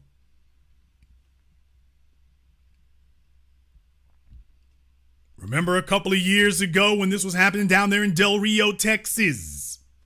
You had a whole bunch of folks flip at the mouth and slick at the mouth and acting as though, oh, don't worry, it's going to be tether summer. It's okay, well, watch what happens when we get quiet. Tell me, where are the lawsuits? Tell me, where's the activism? Tell me, where's the protests? Tell me where the uprising? Tell me where the voices in media? You got Roland Martin and that's it. Nothing else. Nothing else happening. Nothing else going on. And all they hear is the deafening sound of silence. You know, usually, let me explain to y'all, for those of you who are not old enough to remember it, but for those of us who are, y'all remember back in the 90s. Y'all remember back in the 90s, and even before then, truthfully there, when you talk about Papa Doc and Baby Doc, and then Jean-Bertrand Aristide, remember those of us who were in high school and in college at the time, remember we were real active about that, remember? We were active here about South Africa. We were active here about Haiti. At a time where they didn't even teach us where Haiti was on the map, but we were active back then about that. We could tell you what the Clintons were doing back then. We were active about that. Those were questions they were asked on the debate trail and during the campaigns. Ain't nobody asking about Haiti. Nobody's asking about that. That is not a political factor in any part of the equation. And the reason it isn't, I want you to understand, I want this to get home to you. The reason that Haiti is no longer a factor in the political arithmetic is because of the actions of the Haitians after they got here. They got here and they started being tribal. They got here and assimilated with the white supremacists. They got here and started forming cliques with non-black people against the descendants here. That was what they did when they got here. When they got here, they distinguished themselves and separated themselves. They started flying their flags. They started telling us that they were Haitian, not black. They started making sure that they distinguished us. And we just said, you know what? Stay distinguished. No. Don't come back over here with the black thing. It wasn't black when it wasn't something you wanted. Stay over there. Hey, Roland, stay over there. Congresswoman Bug Eyes, stay over there. You had the better part of 30 years to build foundations and bridges to us. You've had 30 years to do that. And we've been sitting back and watching for 3 decades while you built bridges all right to everybody except us.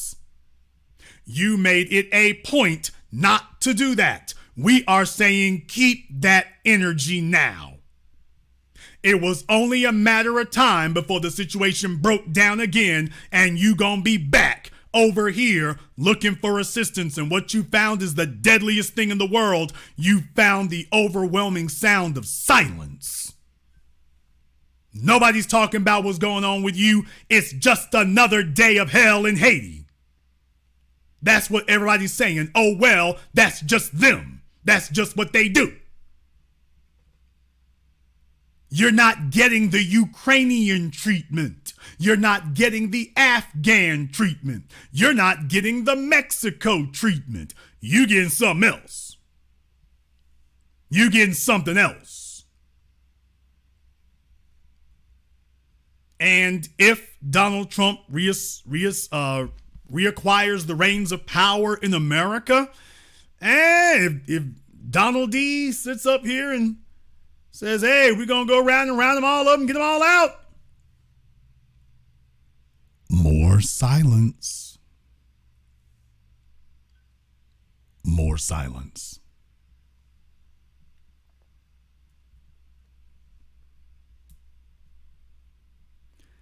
There's a big problem with people who make it their sport to laugh on the front end of it. People who laugh on the front end are not long-term thinkers. They don't think down the road.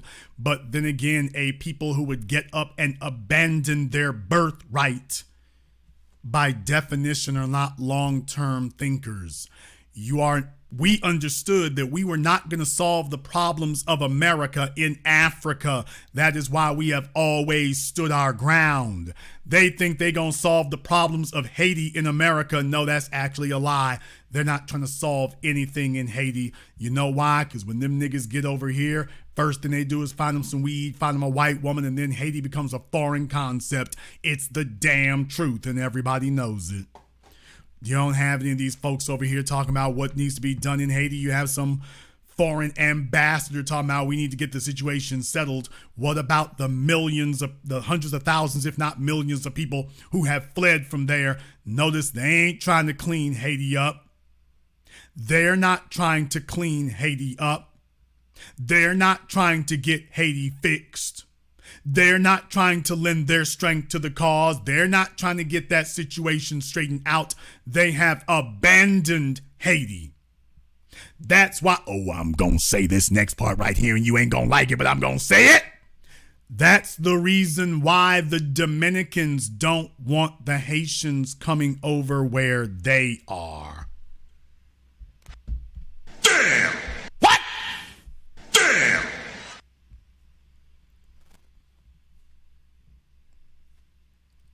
Well, it's true. That's the reason they don't want them coming through that border over there where they are. 'Cause they seen you ain't gonna stand where you are. Yeah, we good on that. We're good on that.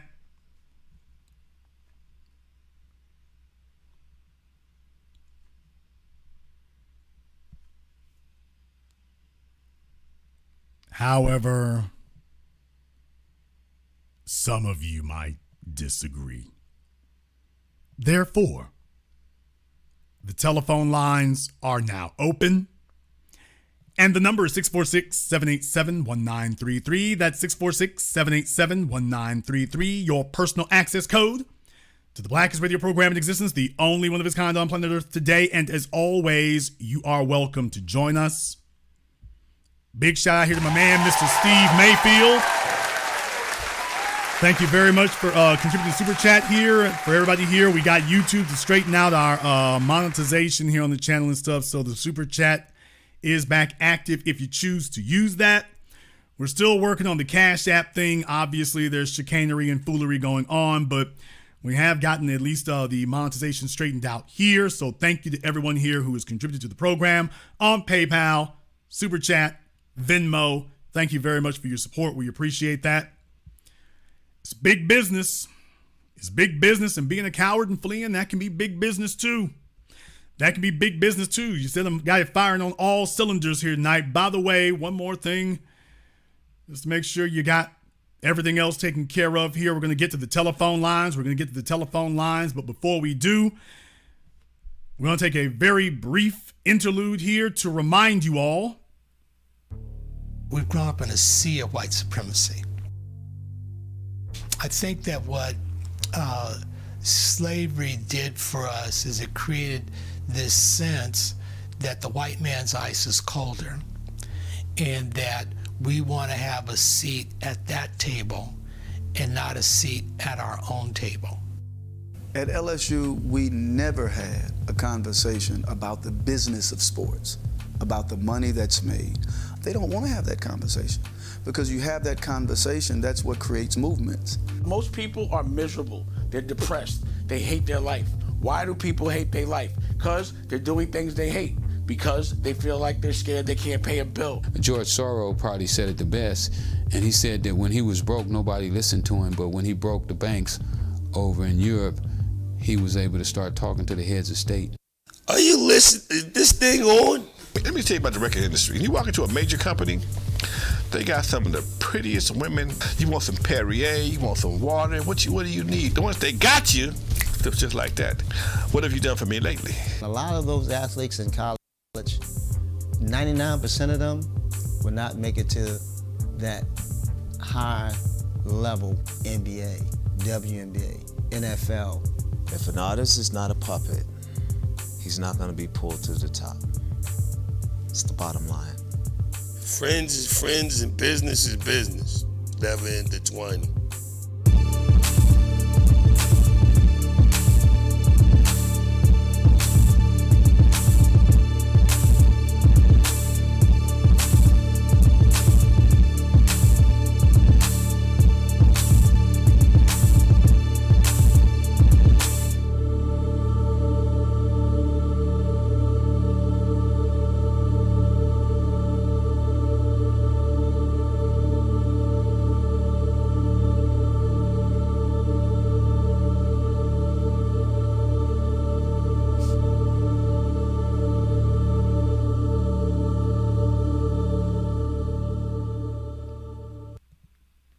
Playing no games in 2024. It's been 6 years since my last documentary project was done. It's been a minute. This is like watching a reunion from one of your favorite R&B groups after a decade or two of not being in the studio. But the newest film from Black Channel Films is underway, 8 a.m., the outrageously highly anticipated follow-up to the historic 7 a.m. And as you can see, it's an all-star lineup, and this isn't even everybody who's in the film. This was just everybody that I could do the trailer for here. I plan on having one of the guests from the film here tomorrow evening. So tomorrow night's broadcast of the Black Channel, I plan on having one of my guests from 8 a.m. here to go ahead and speak to everyone. We got a lot to discuss, so you are invited to join us for that. And the crowdfunding for 8 a.m. is underway. The link is in the description. My mods are also posted in the chat room. So the Indiegogo are doing the crowdfunding for it. I want to thank you all very much for your response to it. I'm humbled by it. and we are well underway for that as well. So put your name on this historic event. The crowdfunding is here. Make sure your name is on it. The link is in the description. My mods have it in the chat room. Be here tomorrow night and continue being here. We're just getting smoking. We're going to go ahead and jump over here to the telephone lines. The number is 646-787-1933. Let me get caller from area code 646. You're on live with the Black Channel. What's your name? Where you calling from? This is Onan from Queens. Onan from Queens, what's on your mind? Brother, you are absolutely right as far as the government and big business incentivizing these migrants to come here. And I could testify to that because every time that I go through Manhattan, whether it's at 59th or 14th Street, you see all these African migrants, really from all over. If you go further down to Tompkins Square Park, right? But they'll be in front of these e-bike, and they're getting their e-bike serviced, and they're doing these deliveries for Uber Eats or Seamless or whatnot because you don't need papers to do that. They already got the app set up, so you just jump on and make some money. And I think it's an overall plan by New York City and the government at large to displace the Native American worker, as far as the native-born American worker, I should say, with people that they could pay less or pay minimum wage in order to do these jobs. And it's sickening because it's being done under the auspices of religion. If you look at Catholic charities or if you look at these Jewish-led groups, ostensibly they seem to be helping these migrants when in reality they're just capitalizing off of a very unfortunate change. Well, I mean, events. because But I just look, wanted to get your thoughts on that. what happens is their strategy, their logic and reasoning behind this is if you flood America with a bunch of folks who are not the descendants of the slaves, then you will have washed away the capability of holding them accountable for the greatest crime in the history of humanity. And a bunch of people have a very vested interest in prohibiting that from occurring. The government, the corporations, the church. Who was it who condoned the first slave ships going to Africa? By the way, who was it who condoned that? By the way, who was that who did that? For those of you who remember your history, there's a whole bunch of them who actually have played an active part in this. And right now, what they're attempting to do is to save their own backsides. And oh well, if we have to erase it, so be it. That's for the greater good. Their own. I'll let you have the last word. Right. Yeah, it's disgusting. I have a hard time articulating the point sometimes because I get so frustrated because they're doing it so blatantly, right? I've mentioned this before about the situation of Roosevelt Avenue, so I'm not going to reiterate that. But if you go down to Tompkins Square Park, if you go up to 116th, Pratique Afrique, or what do they call it, Lena Senegal, you see the same situation all over. And it's greed. It's just greed from the top 1%, and the politicians that are bought off in order to displace the American worker and foundational Black Americans in specific. But I'll land there. So B1. B1, brother, thank you very much for giving us a call here tonight. Let me get caller from area code 617. You're on live with the Black Channel. What's your name? Where you calling from? Hi, Shell from Boston. Michelle from Boston, what's on your mind? I agree a little bit with the last caller, but he sounds very empathetic. To me, it's like they're definitely making sure that they let the Haitian population know that they're pulling out all the stops to prevent them from coming to the country, while every other illegal immigrant from every other country is allowed to walk through the door. I mean, they're putting every single resource, and they said if they stop them in the water, they have a right to turn them right back around. They want to prevent them from stepping on the land. So, they're going to catch them in the water this time. and nobody is holding them down. And to me, it's like they don't hold TVA down when they get here. I'm not seeing how that was characterized. I don't see what he said that was in dispute of that, or I'm not getting your point about being sympathetic. Well, he added all migrants to it. It's like they're doing something specific to the Haitians that they're not doing to all the rest of them. Okay, well, definitely, and there have been some stories otherwise about that. Certainly, the Haitians have certainly been the ones who have been gotten the most press out of it. Particularly, they certainly have, especially depending on the means by which they do it. Because if they come over the Mexican border, 2 years ago when they were just all piled up in Del Rio, Texas, yeah, they got filtered out for the most part from the population there and things. But just understand, here's the issue. The issue is, did that change the sentiment of the Haitian folk who were over here already? Was that a wake up call to them about white supremacy, or were they just whistling stranger in paradise? They have no support for any. I mean, my niece is half Haitian, and that Haitian side of the population, they don't even own her. They don't support her in any way possible. So, they get over here and they want to get with, the supremacists. They could care less what they have to do to get there either. Well, the real thing is, you have to understand, America always tests its draconian measures on black people first. If they're going to do something that is draconian and tyrannical, they test it on us first and then move it out to the rest of the population. So if you see them doing it to black people, i.e. Haitians, then just understand they're cutting their teeth. Okay, well, if we can get it to work on them and there's not some outcry about it and things don't start burning down, now you can move it on to the others. And the others will be sitting there like, ooh, when the hell this gets started? It's been started the whole time. It's just your turn now. Thank you very much for giving us a call tonight. Let me get caller from area code 323. You're on live with the Black Channel. What's your name? Where you calling from? Hey, good evening, big brother Jason. This is brother Elijah calling out of Wheaton, Maryland. Brother Elijah out of Wheaton, Maryland, what's on your mind? Brother, some points I just want to make, questions also.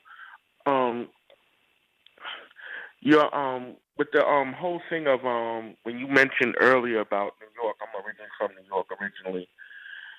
Yeah, brother, you said it right. We're already there. There's still black Americans there, but it's very scattered. Most of the home ownership, as far as black people in New York, is mostly Caribbean, mainly Jamaican and Haitian at this point, because they flooded the zone like in Northeast Bronx. That's mostly Jamaican, Queens, Jamaican and Haitian, Brooklyn, all the Caribbean people. So you already said it. You said it right. Those are the as far as the black face of New York, it's the Caribbeans, not so much FBA. I got a question though for you though with this one.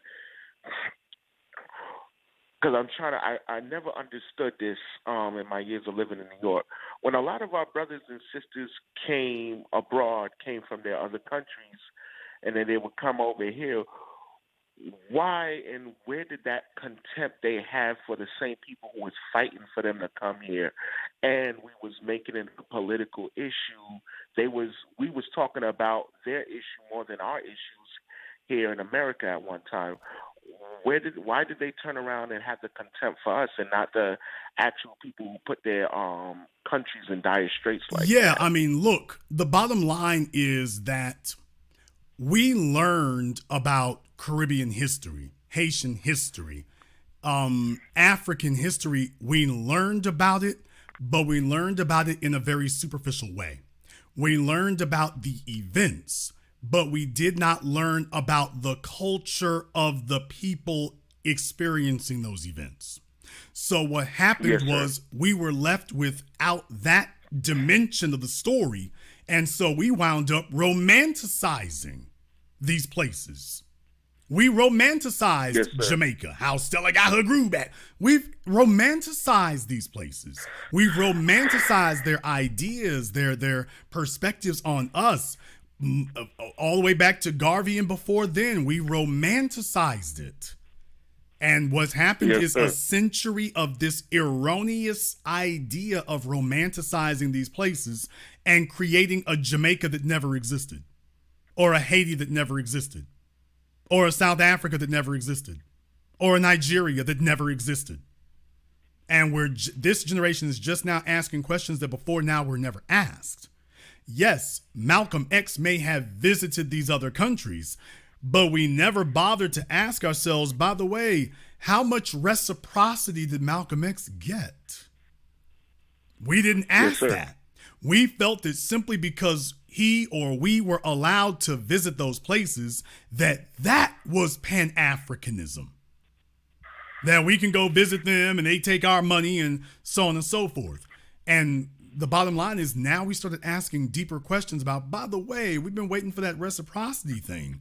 We're now basing our perspectives on other people about reciprocity. That's what killed the romanticism. When we saw that, hey, this is a one-way street. This is a take. There isn't a road from them leading back over here where they're demonstrating the same thing. It's never been that way. And so now I think that puts it in a different light.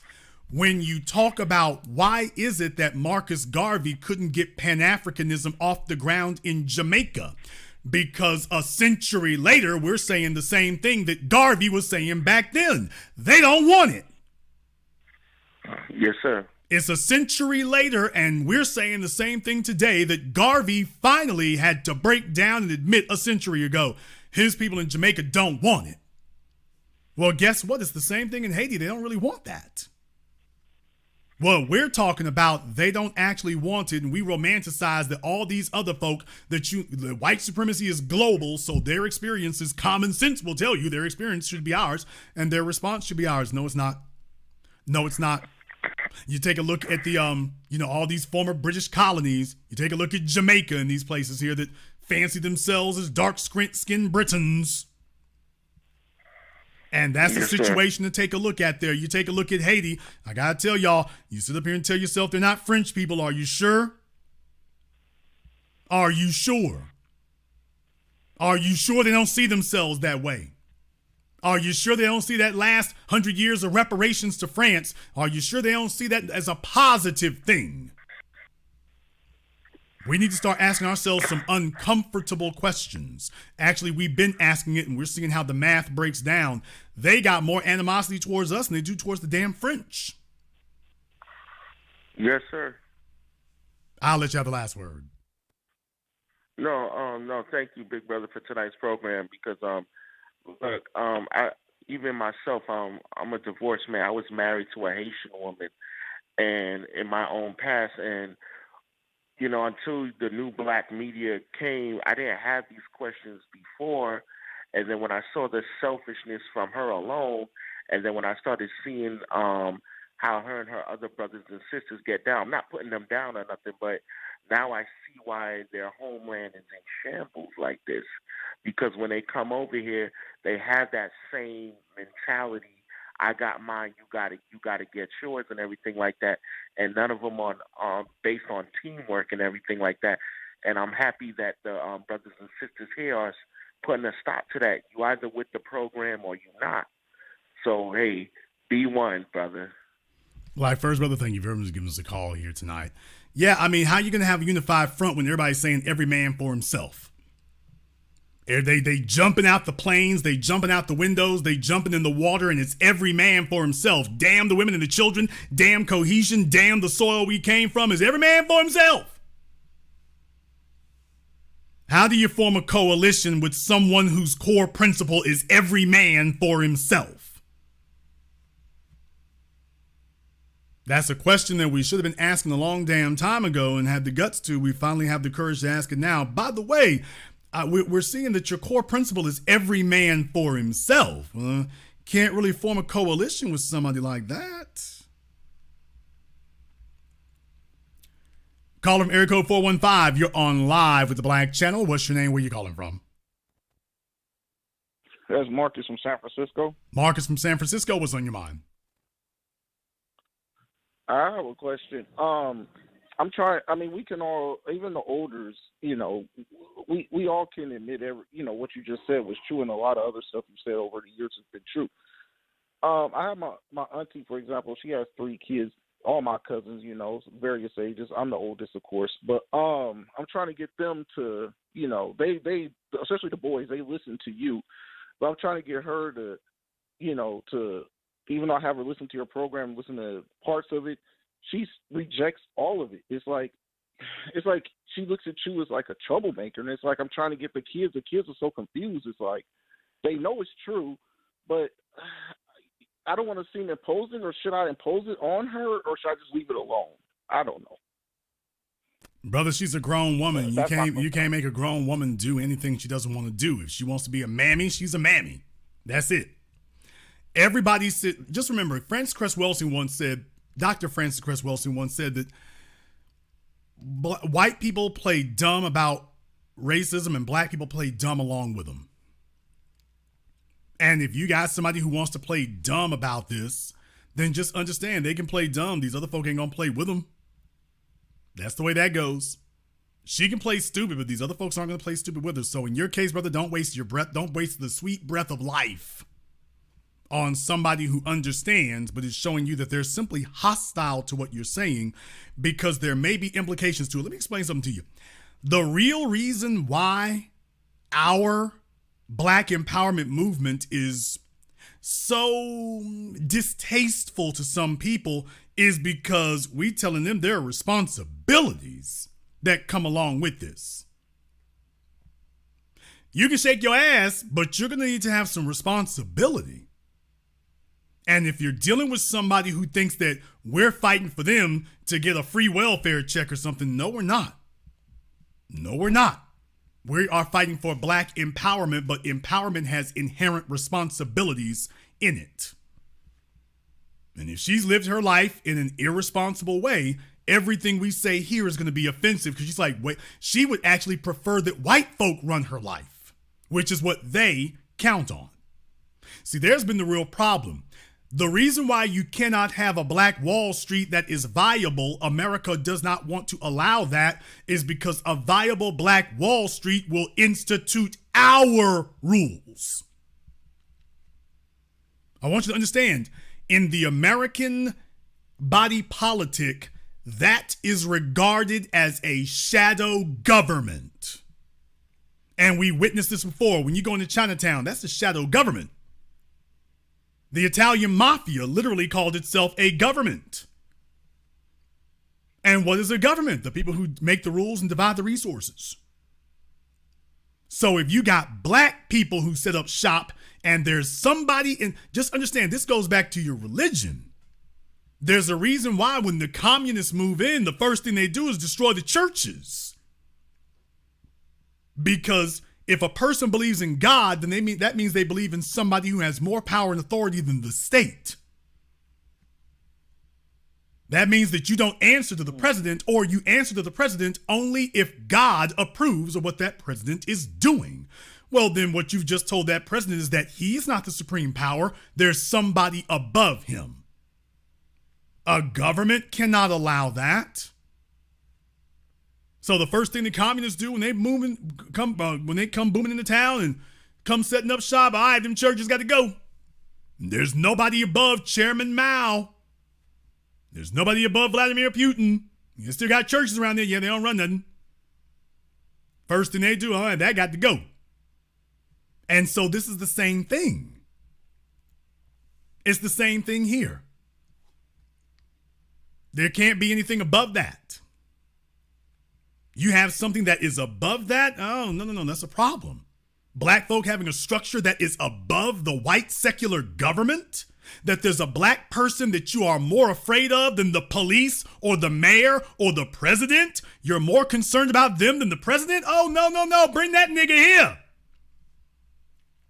Every single person that you could name like that, they have systematically arrested, assassinated, buried, destroyed, outlawed, every single one you can name. Every time you had a, quote, Black Messiah, that simply means somebody who is higher than the government. They targeted every single one. They killed every single one. And if you put together an independent black economy, which is what we must do, we must also understand that we become public enemy number one and we are targeted for death. We are not targeted for disruption. We're not targeted for inconvenience. You're targeted for death. Because they took a look at basketball, they took a look at music, they took a look at all these places where we were not systematically oppressed the way we are in other facets of the economy, and realized, I'll be damned, they dominated just like that. It didn't take us 5 decades, it took us 5 months. Didn't take decades, it took months, brother. When in the world of pathology and medicine, do you realize a disease that can move that quickly? That's beyond frightening. That's an extinction level event. When you've got something that can take over a whole genre, not in decades, but in months, you are witnessing the end.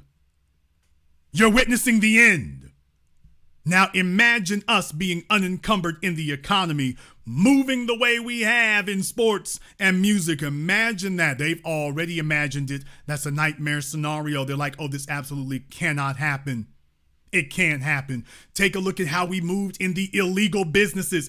Do you folks understand that we have had not 1, not 2, not 3, but 4 that I can count of, and there's probably been more than that, who were making more money in the drug trade than the Italian mafia? Frank Lucas wasn't the only one. Nicky Barnes, Frank Lucas, Nicky Barnes, Freeway Rick. These were men making more money in the drug trade than the Italian mafia was. And they would have you believe that the mafia was the pinnacle of illegal enterprise. And we can name for you at least 4 black men. Now, I don't know if we'd have to adjust for inflation for Bumpy Johnson or some of the others. But by the way, Big Meech, I ain't even got to go back 30 years or whatever. We talk about somebody said Frank Matthews. There's a number of different names. If we put them together or adjust it for inflation, that would even do that. I mean, Ridley Scott wanted to make the movie about American Gangster about, Frank Lucas. But by the way, there's more than just Frank. It was more than just Frank Lucas. Now, that's what we did in the economic world. We're like, okay, damn it, ain't no rules. Make that dollar however you get it. And we still pass them.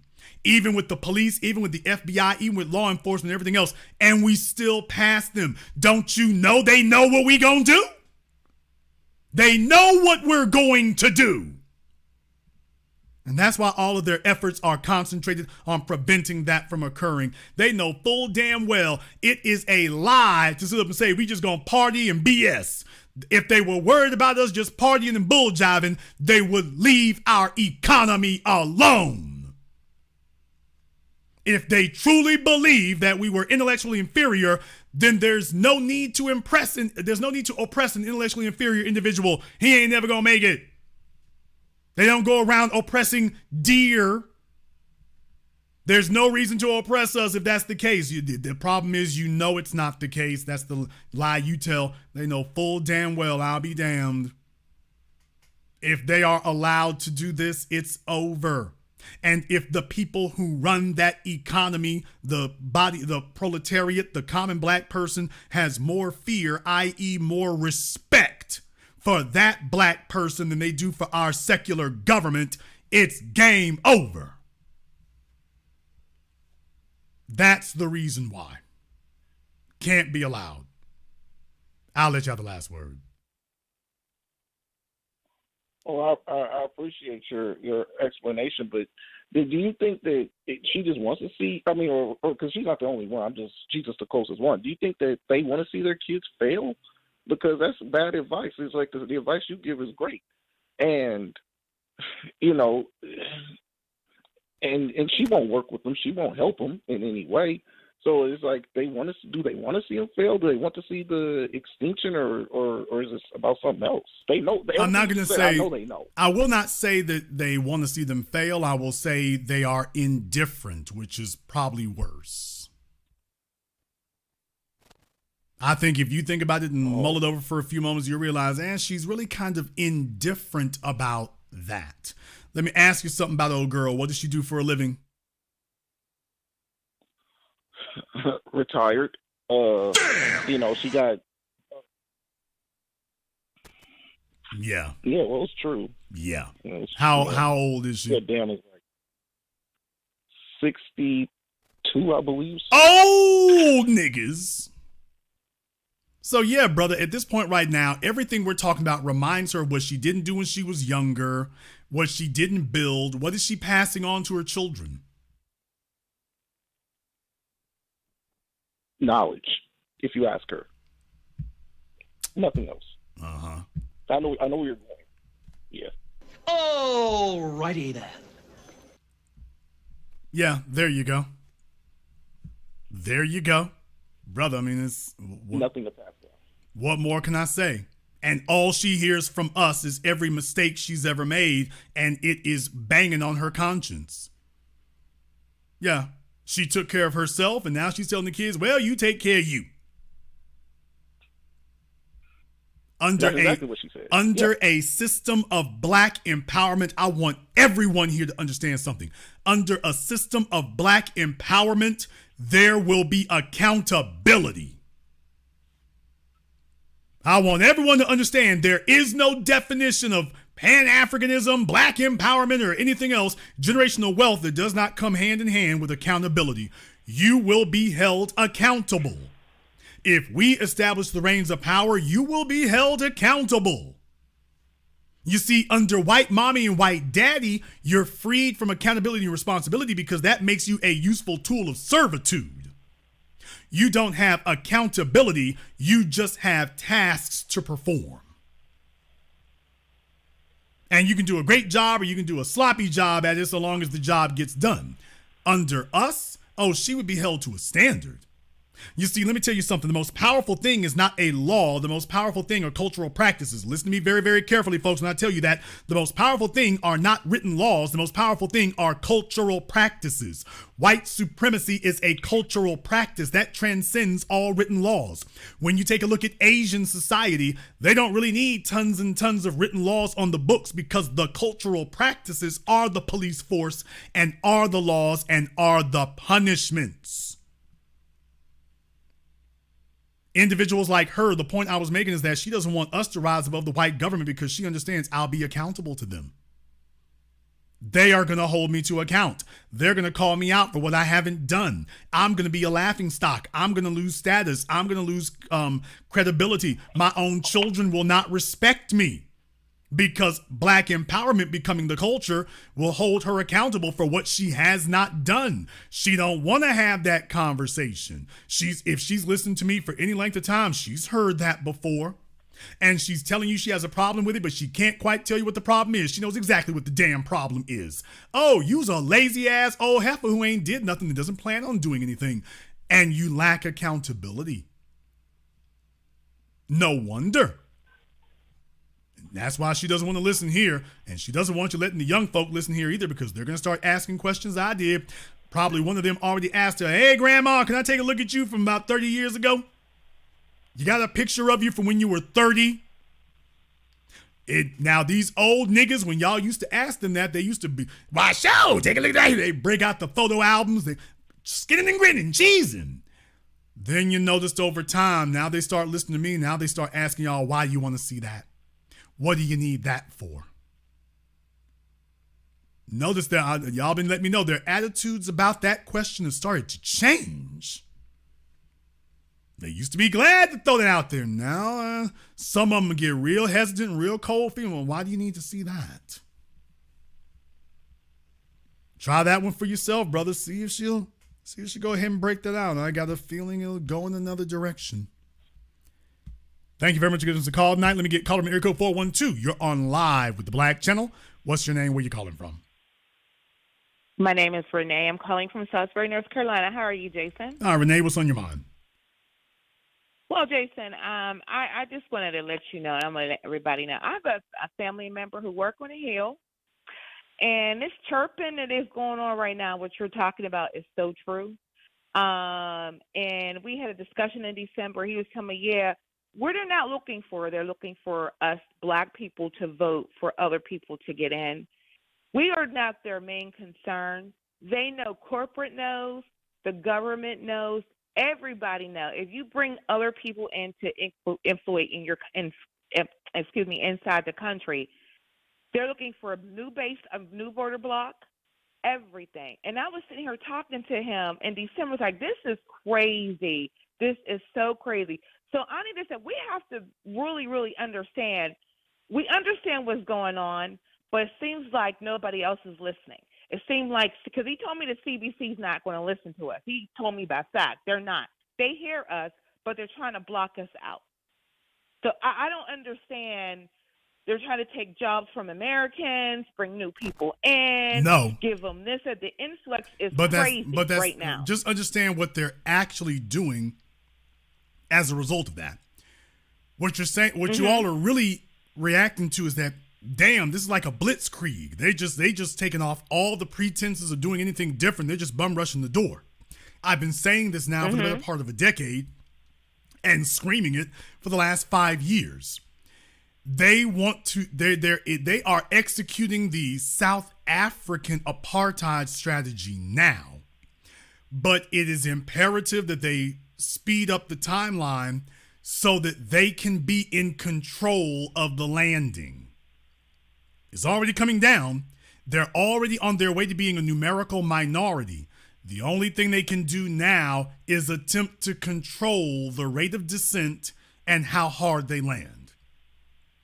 Right. And that's what you're witnessing right now. So what they're saying is, this isn't something we can kick down the road 20, 30 years. We need to get moving on this right now. We need to get everything into position right now. We need to get all these non-white people comfortable with being a majority non-white population that accepts an all-white leadership. We got to get them conditioned to that now. We have to get them eternally grateful now. We got to get them buck dancing like they do over there in Africa and Haiti. And when the white folks show up, it's cheesing and grinning. They're like, the descendants of the slaves don't do that. There's nowhere in America where the descendants of the slaves break out and is, oh, hey, the white folks is here. That doesn't happen. These other folks, that's the way they live. They live that way. So if you're going to bring in a population, do you bring in a population of people who are industrious and ambitious and independent-minded, or do you bring in a population of folk they're already kissing our asses and worshiping over there? And I submit to you, that's where you already are. Thank you very much for giving us a call tonight. Let me get caller area code 267. You're on live with the Black Channel. What's your name? Where you calling from?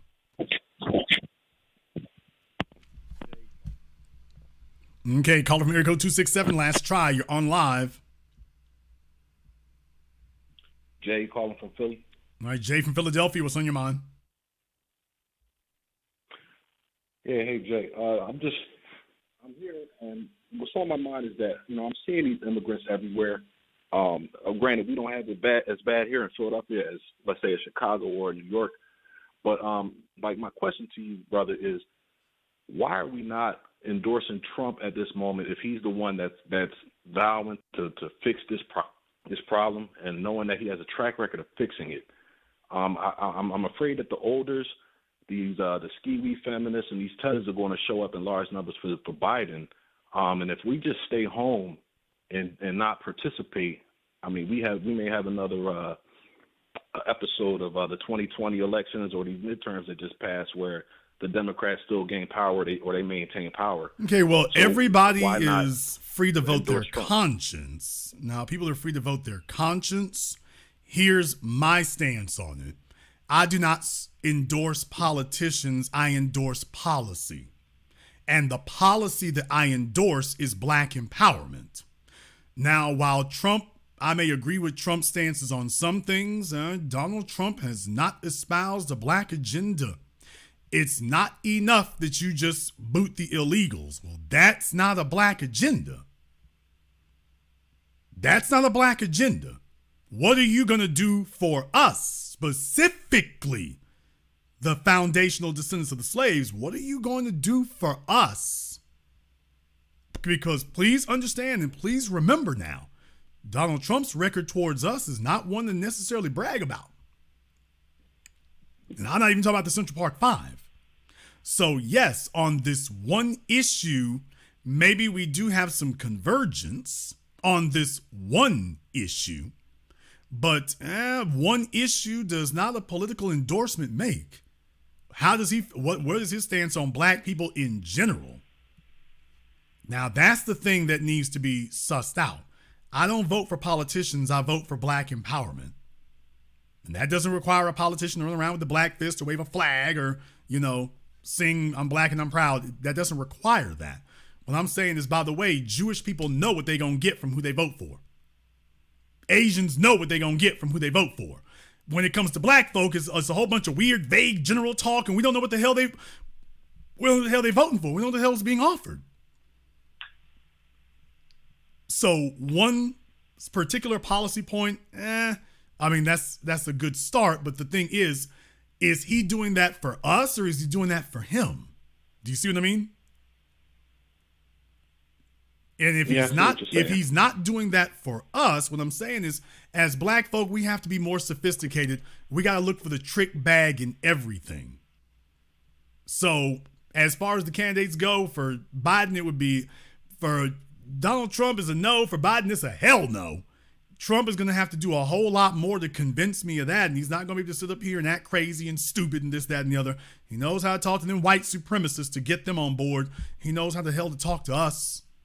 So for me, for you, it may be a different thing. Now, as far as us staying home, please understand something, brother. Let's please understand. If you think that that's not effective, please explain to me why Joe Biden, Kamala Harris, Roland Martin, and the rest of the DNC is yelling and screaming that we can't do that. Joy Reid, The View. If that's not what if that's not the biggest issue they have, tell me why that's the biggest thing they yell about. I'm assuming that they yell that because in their minds, they think if we do show up, we're automatically going to give the vote to them. And that's usually, more often than not, that is what occurs. They're only afraid of two things. Number one, number two, and number three, that we would stay home. Because they know if we're staying home, that's not a vote for anyone. What does Roland Martin and the rest of them say? What does Roland Martin and the NAACP, what do all of them say? If you staying home is a vote for Trump. Brother, don't believe me. Believe them. If you Roland Martin, let me get him up on the screen over here. If you dumbasses stay home, that's a vote for Trump. He's been saying that for years, brother. So don't believe me. Believe him. He's the one who says if you stay home, that's a vote for Trump right there. What he's saying is that it's an election of inches. And Joe Biden's record over the last 4 years has been atrocious. To make matters even worse, I wanted to catch you all up on this part right here, brother. To make matters even worse, and I'm a person who tracks this kind of thing because I kind of have to, but we were expecting interest rates to start going down this month. Last year, Jerome Powell was telling us that he thought the situation is stabilized and they didn't raise interest rates anymore. And going into an election year, we were expecting, okay, if things have stabilized, rates should start coming down. Well, the brutal light of day showed up in January and February. Core inflation has gone up. Something they did not expect to happen. So he's not going to be able to do the vaccine thing. Remember, I told y'all in 2022, Biden's going to back off the vaccines and tell everybody, okay, the pandemic's over. Did it happen the way I called it? Now, that was a global scale, and I called it that 2022, specifically 2022, not someday in the distant future. I told you all 2022, Biden is going to declare the pandemic over. He sure as hell did 2022, dead on the money. Now it's 2024. He wanted to declare that inflation had been defeated. Unfortunately, the economy is not cooperating with him. Inflation is not defeated. It's actually going the other direction. And we had predicted that by March, Jerome Powell was going to start bringing interest rates down. He then announced that they're going to leave the rates the way they are. They're just going to leave it the way it is. So in other words, prices are still too high. And remember, people are traumatized by these things, so these will be lingering. So even if prices plummet between now and November, folks are still going to be feeling under the pinch of recovering from it, and there will be only one person they can blame. That's what they're terrified of. The black vote has always been ultra dependable to vote blue no matter who. White folk switch back and forth from one party to another. Black people are the only dependable electorate that does not do that. So when it's like having a business and you've got accounts. So when you're projecting your profits going forward into the future, you're assuming that these accounts that have stuck with you the longest and they've been the most faithful, those are the ones, okay, I ain't even got to worry about them. I got to worry about these others. So let me concentrate my focus over there. Now imagine you wake up one day and your core accounts are like, yeah, we're not sure. We think we're going to pull back about 20%. Whoa, hold on, wait a minute. You can't do that. I'm depending on you. I need to focus on these suburban white women and the Latinos. Y'all got to all show up the way you did before. You got to show up and show out and come dance to Dougie. I need you to do that so I can focus on my shoring up these other groups. I can't have you getting wobbly on me too. I can't have you getting wobbly too. Brother, they need that. Just like Donald Trump needs that white supremacist suburban vote. These folks, they need them to show up faithfully. They got to. The Rush Limbaugh Fox News crowd, they need them to show up faithfully. Well, guess what? The Democrats need us to show up faithfully too. And in this election, please understand, they don't need to lose 50% of us. They don't need to lose 30% of us.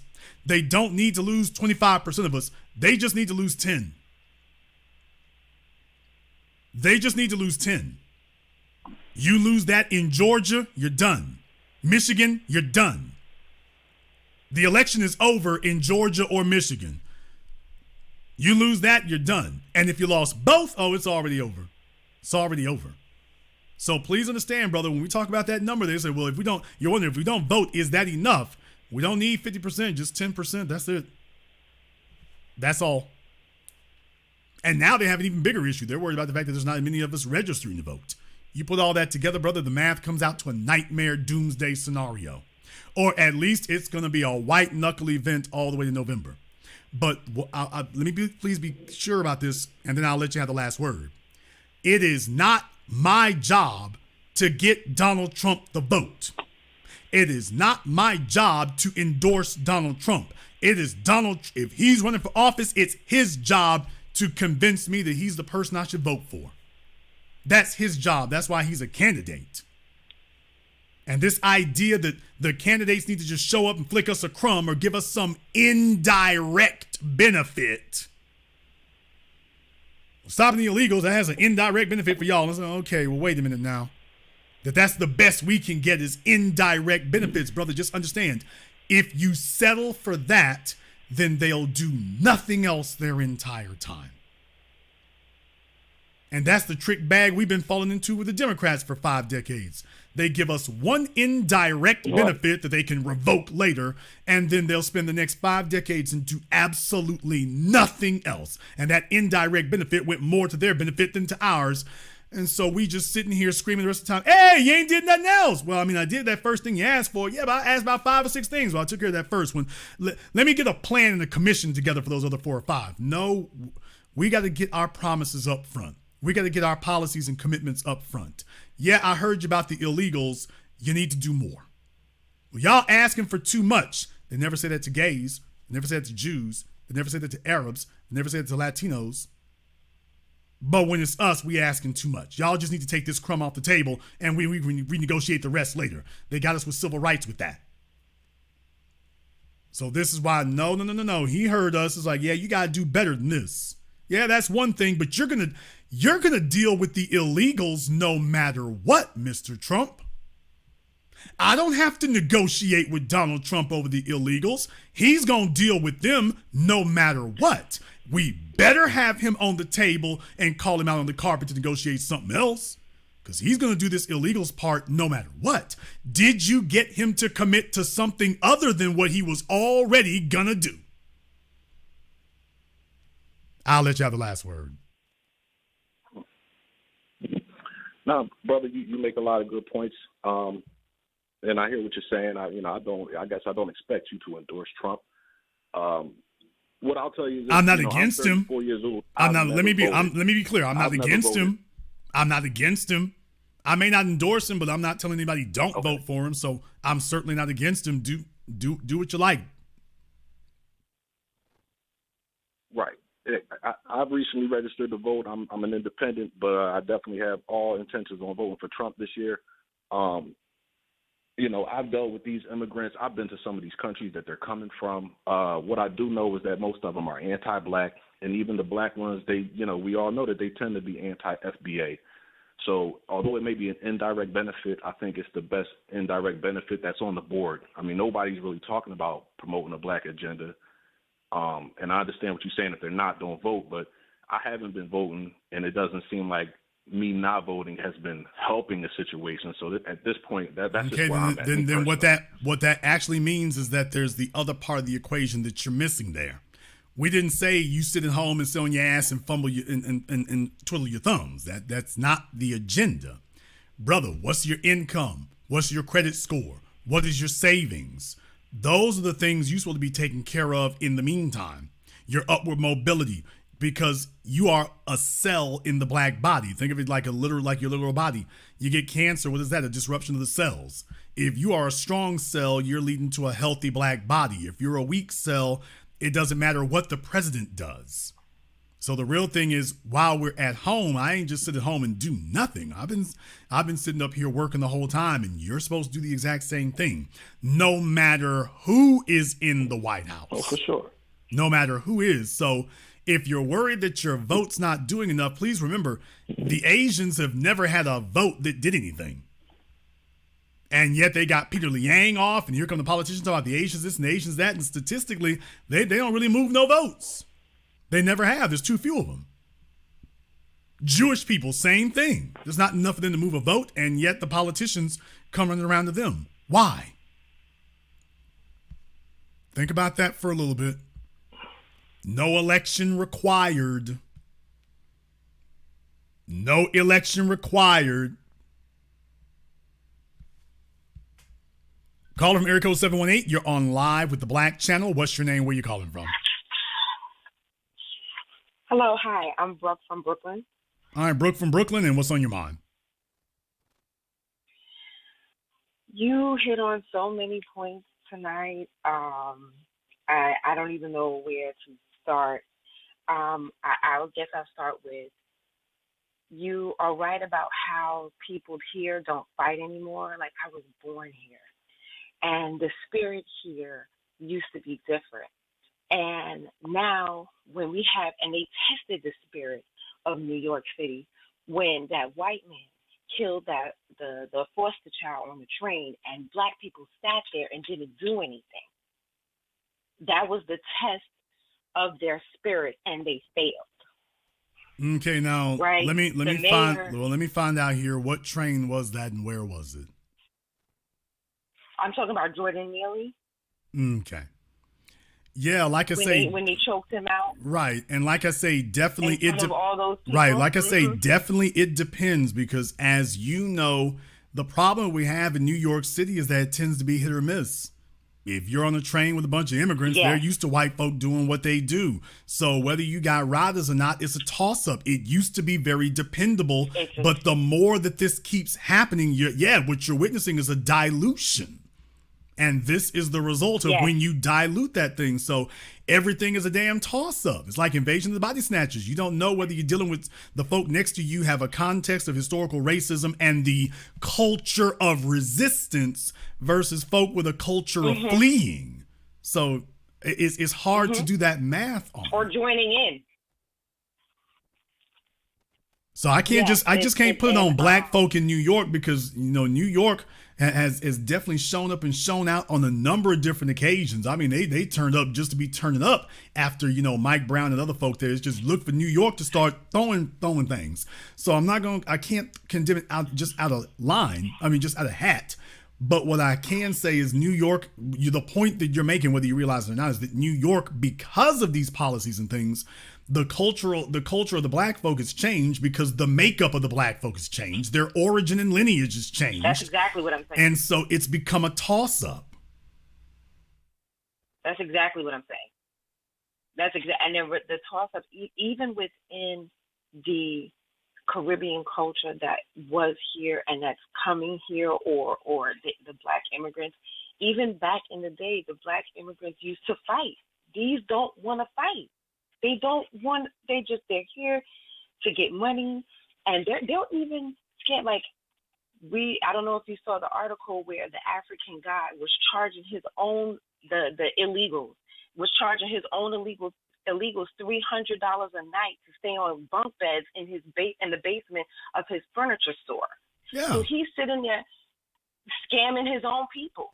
Then he opened another one. He did that in Queens, and then opened another one in the Bronx. And okay, the police well, had to shut him down. Okay, I don't know if that qualifies as scamming.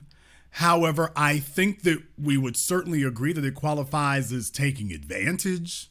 It sure does. And what I'm saying is they come as soon as they get over, it's the age-old story. They put the ladder up to the wall, and as soon as they get over the top of the ladder, they pull the ladder up again and try to take advantage of it, which is the problem. That's a cultural dynamic right there of, well, once I'm good, we're going to take advantage of everybody else.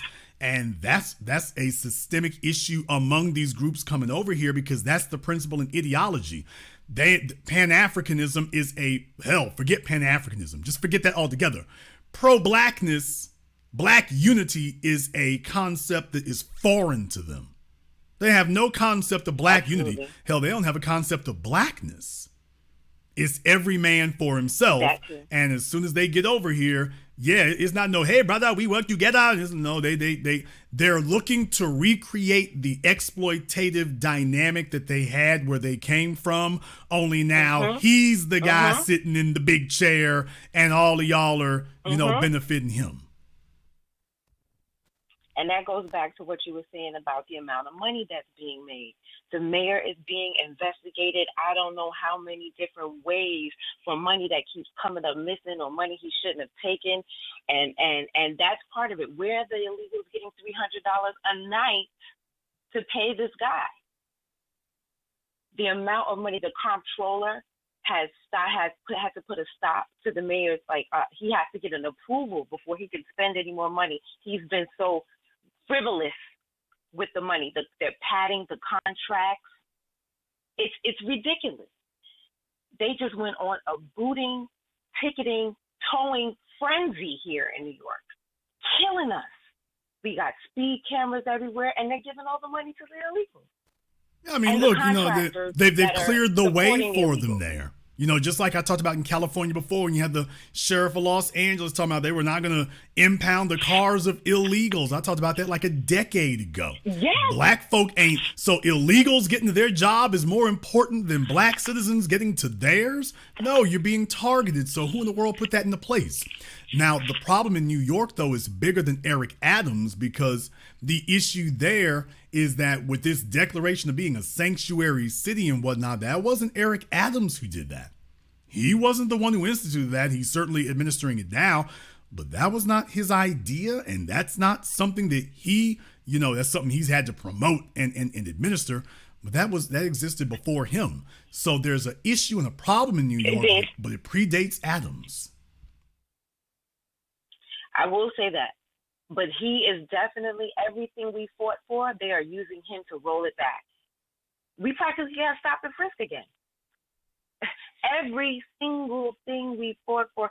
And on top of that, when you were talking about the e-bikes, the batteries are catching fire all over the city. I can't tell you how many fires we've had because of those e-bikes. They look harmless. They're not. The batteries just combust spontaneously. I've seen it with my own eyes. Well, here's the thing. The problem is, and let me see here. How old are you? Ooh, up there. Late 30s. Okay. Well, definitely, if you were old enough for that, you'd recognize that. Thank you very much for giving us a call tonight. When you have a situation where that kind of stuff is going on, I think New Yorkers, unfortunately, New York has really had an arrogance about it. And so many folks have sat up here and have just been giving themselves a whole bunch of pats on the back for being from New York, as if that's something to brag about. And the issue with that is now they've taken advantage of it.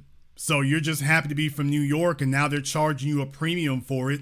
And folks are not standing up against that and saying, yeah. So what they're doing is they're turning the heat up. And I guess when the heat gets unbearable, then eventually they'll do something about it.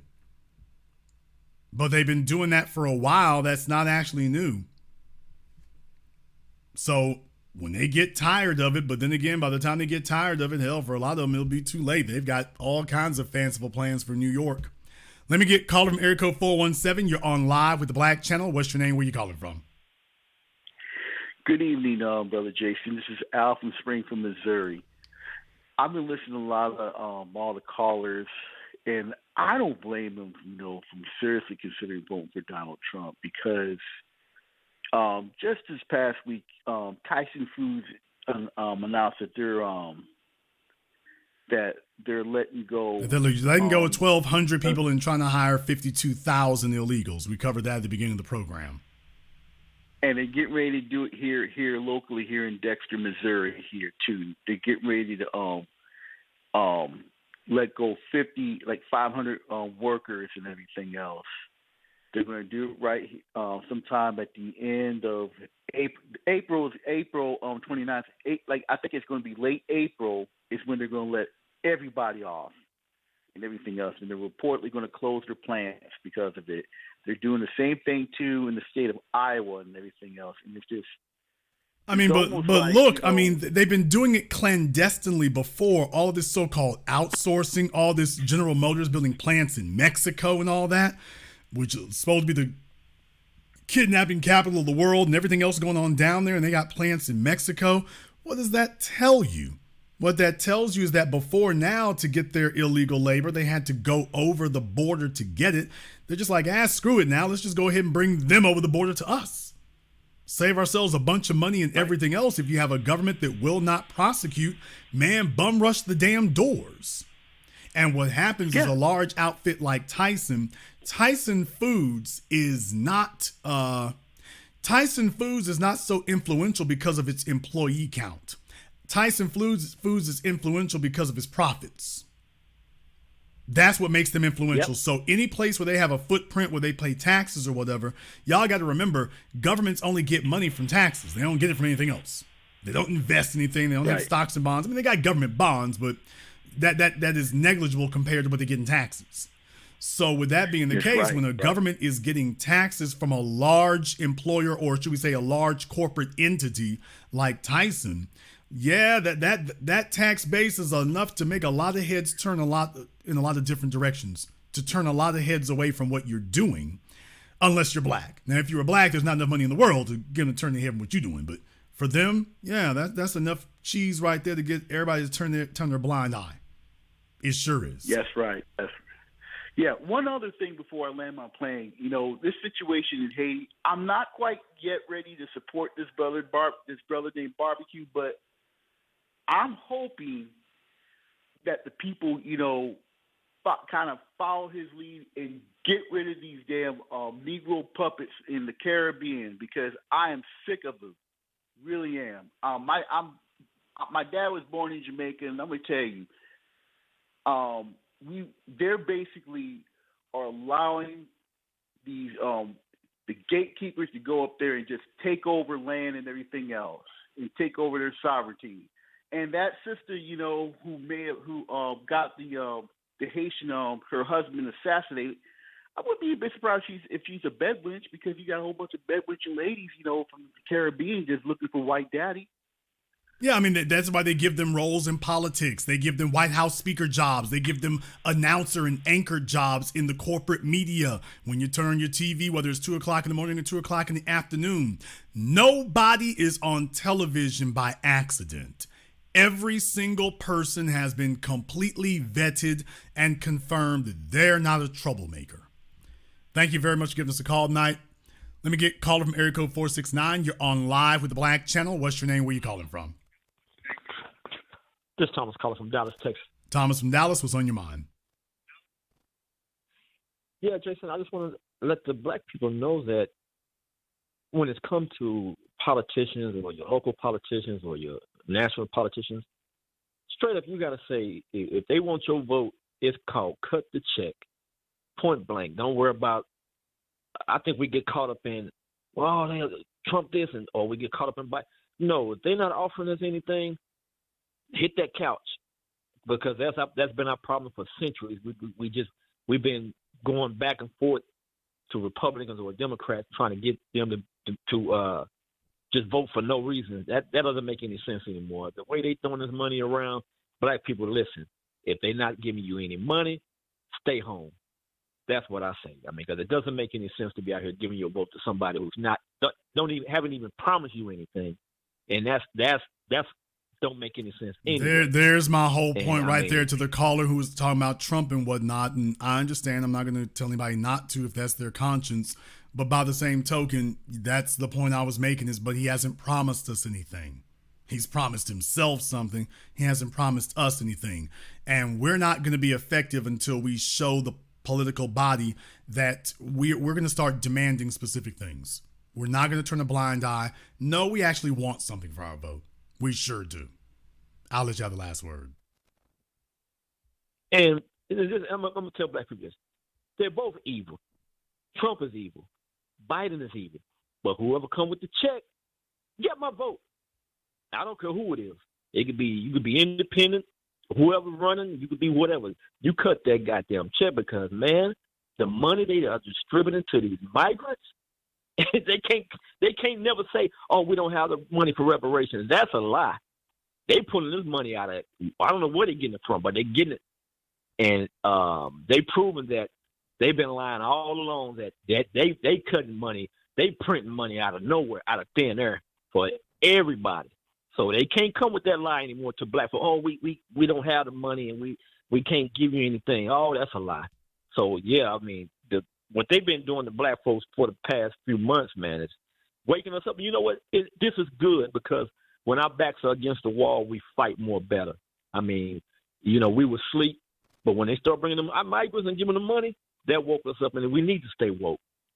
Shouldn't go to sleep on these clowns. B1, Jason. Thank you very much for giving us a call tonight. Let me get caller from area code 832. You're on live with the Black Channel. What's your name? Where you calling from? Caller from area code 832. Last try. You're on live.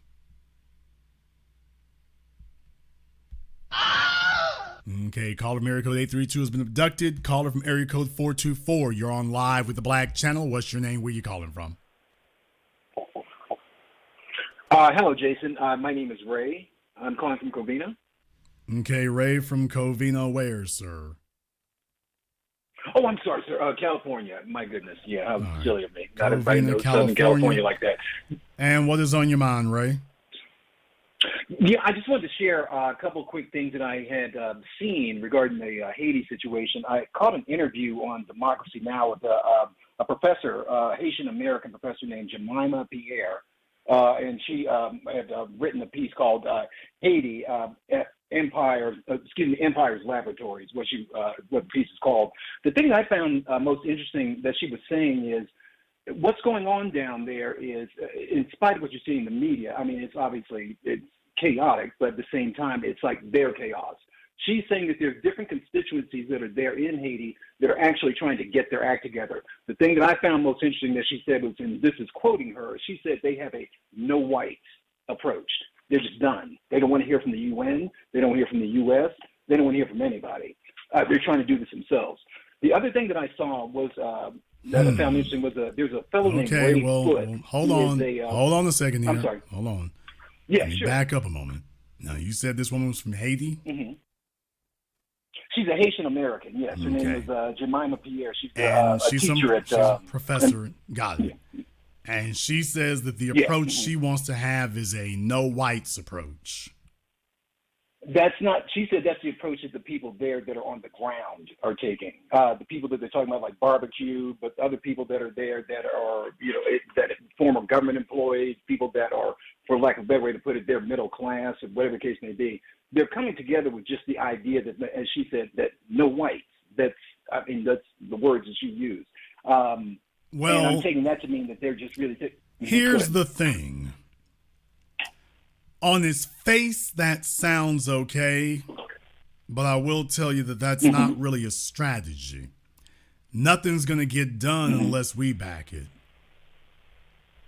Because Haiti's issue is not, it's not racial in that respect. It's a racial issue, but it's not racial in that respect because the problem is their minds have been colonized. So you see, you no longer need the physical presence of the French when you have a number of people who see themselves as French people or from a French perspective. So I can understand where in some regards, if anybody's thinking that that's going to work, they are underestimating the fact that it's not so much the physical colonization, that's bad enough. But Haiti is a place that has been mentally and emotionally and intellectually colonized. So even with no white people present, they will create a white power structure. Okay, understood. But something else I would share was I saw an interview with former ambassador, U.S. ambassador to Haiti, a fellow named Ray Foote, who is now retired, and he spoke pretty contemptuously of the current State Department, and he quit because he said what had happened behind the coup that they staged, and then put this unelected president in. The way he laid it out was, and he said they're going to do something, and I'm going to tell you this, and you can take it or not, but you can look up this fellow's interview. He mentioned a fellow named Guy, he mentioned a fellow named Jermaine, and he said it might even be barbecue. But he said these people are very serious about what they're doing. They're taking their destiny in their own hands. And this man, again, to quote, said, this is a white man. He said they're working with the spirit of 1804, unquote. So maybe all the fleers, when they left, they took all the whatever with them. And maybe these people are down to make something happen for their country. Think about that for a few moments, though. If Barbecue and Friends are successful in bringing about a new Haiti, on the one hand, I'm like, hey, more power to you. But on the other hand, think about that for a few moments. So the soldiers and the riders and the builders will be in Haiti, and all their damn cowards and yellow bastards who run will be over here. Now think about that for a few moments. So the cowards have left Haiti, and the soldiers and the riders will still be over there, and we're going to be dealing with the cowards and the children of the cowards proliferating at an insane rate. And guess whose problem that is? Ours. Right. Exactly. Thank you very much for giving us a call tonight. I want you all to think that over for a few moments, even under the best of circumstances. By the way, they got rid of their cowards. Yeah, they dumped them off all over here. So they can go bedwinching and buck dancing and making drill music, and they'll be doing all that. Call from area code 929. You're on live with the Black Channel. What's your name? Where you calling from? Good evening, Jason. This is Daryl from Chicago. Daryl from Chicago, what's on your mind?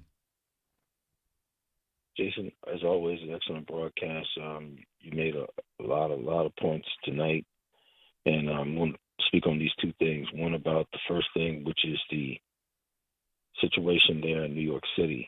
As a person that back and forth from Chicago to New York, I've seen a lot of things happening there, especially with the immigrant situation there, and it's got ugly and worse over the last, I'll say, 10 years, but it was bad, even worse than that. But the bottom line is that, as you know, that's a city that's corrupt as well, just like Chicago. So their situation might seem one way, but it's actuality another. And you're hearing all different reports coming out of there, and situations there are just really heinous at best. And with Harlem being the place, a focal point, it seems like they're just trying to build upon that. That's one part. And the other part is with the Haitian community itself and us voting. And then this part about us voting. And then you had a call earlier about voting. These three things should be in place for us to vote. One, whoever's going to put the policy in properly. Two, that they're not going to give us the legal jargon and trick bag language. We don't need to hear that. And three, the third thing is put the stuff in place first before. So if this is what we're going to do for black people. This is what you're asking for. Do it and do it. And we're going to, whoever votes for us, we're going to do that immediately. If they do that, we'll vote for them. I have no problem with it. I'm not voting until then. I'm not voting until they even talk about cutting checks. It's not about the immigrant situation. As far as we're concerned, we get past everything else. We've been past everything else, so that we get past that too. Well, certainly Right the best there. way to enforce that is to have a credible deterrent. And the credible deterrent is showing them, by the way, we'll let Trump or anybody else have it other than you. That gets their attention when you show them, by the way, we're serious. We're not just talking. We're going to be about that. Thank you very much for giving us a call tonight. Let me get caller area code 917. You're on live with the Black Channel. What's your name? Where you calling from? Caller from area code 917. You're on live. Caller from 917 has been abducted. Caller from area code 412. You're on live with the Black Channel. What's your name? Where you calling from? Good evening, Jason. How are you? Enjoying this broadcast, no question. Those Haitians that are coming over here, they have the type of attitude, Zaddy, please save me, help me, make me comfortable and protect me. And that's true what you said. Foundational Black Americans, you have nothing to lose at this point. The vote, when used for your tangibles and issues, in other words, quid pro quo, is a tool. When you don't vote, that can be used as a tool too. When you use it the correct way, as a tool too. Politicians are supposed to earn your vote, just like you said, Jason. FBA, quit thinking and line up for us to be a pivotal point in this national and international political situation. We won't get this chance again. We are being victimized by many years of planning. You see it. It's so obvious. And what makes me, my concern is the complacency of the FBI, men and women. As we come into our end, the men are acting like women, the women are acting like men. And we have to be razor focused on being in shape, taking care of our families, being able to fight and defend what is ours. We can't be running around with flip-flops and cute hairstyles and earrings. We have to be ready. Other people are ready. When I look at these people come over here, they're in shape. They're ready. They're ready to go. We're not ready to go because we're worried about football and everything else that we shouldn't be. Right now, we're at a nadir point, and we have to be critical and concise in our thinking. We have to come together and love each other and come together because it's strength in coming together. We have to uphold the brotherhood and the sisterhood right now. And it's not a time for games. It's not a time for anything because they're targeting. In fact, I was listening to one of the platforms, and I love your platform, but I was also listening to other black media, especially Black Alpha in a way. And he brought us some alarming statistics. He says 71% of the sanctuary cities in this nation are in black neighborhoods, and that's where they're flooding the zone. And the reason why they're flooding the zone in Chicago so much is because of all the delegates that they have there. And that's because, the whole it's not accidental. The real issue here is it's not accidental. You voted for these politicians. You've given them supermajorities. They're in safe districts and safe seats. But Joe Biden is not doing what he's doing today because he's benevolent. Joe Biden is a hardcore white supremacist and segregationist. That has been his career. And what he's doing now is in a very sick turn. This is about ensuring that white people, he's already saw what happened to the decline of white people as a majority. Now their goal is how do we solidify white people's power as a minority in the country? And what they found is, okay, that black electorate is the real issue and the real problem always has been. We can't march them off to the gulags. What we can do is overrun them and dilute them till their issues are no longer even significant. Thank you very much for giving us a call tonight. Let me get caller area code 225. You're on live with the Black Channel. What's your name? Where you calling from? Jay from Baton Rouge by way of Woodville, Mississippi. Black Americans have to realize the most racist president in American history in my time is in office now. You know, Trump might say this and that, but whoever controls the pen controls the narrative. This man had written laws to incarcerate black men at the three-strike law. He wrote in 86 and 88. Then he joined Black People Saviors, the Clintons, God and Saviors, wrote the 94 crime bill. This man is friends with Robert Byrd, a devout racist, but yet the black constituents continue to vote for this man. This man, you just made a great point. They flood our zone so they can control us. They're going to be the minority, but they're going to be a powerful minority to control the politics and the matters in this country. So we either stay home or we vote independent. We got to send a message because they want to overthrow the black Americans. We're the most strongest group of blacks in the entire world. We're different. We're an ethno race. We're different from anybody. We're freedom fighters. You know, hip hop is not our culture. Our culture is freedom fighters. That's who we are. We fight for equality, civil rights, and human rights. And we're going to continue to do that. And you have blessed me and educated me and the most I ever had, man. And I want to thank you and appreciate you for that. Thank you. Thank you very much for giving us a call. Now, let me get caller from area code 704. You're on live with the Black Channel. What's your name? Where you calling from? Hi, Jason. This is Leslie. I'm calling from Charlotte, North Carolina. How you doing? Hi, Leslie from Charlotte. What's on your mind? So a couple things. Part of this is probably just a rant. So with the work that I do, I work for social services. And my head spins every day. You would not believe what these immigrants are getting. From the food to the cash assistance to the Medicaid, they are getting it all.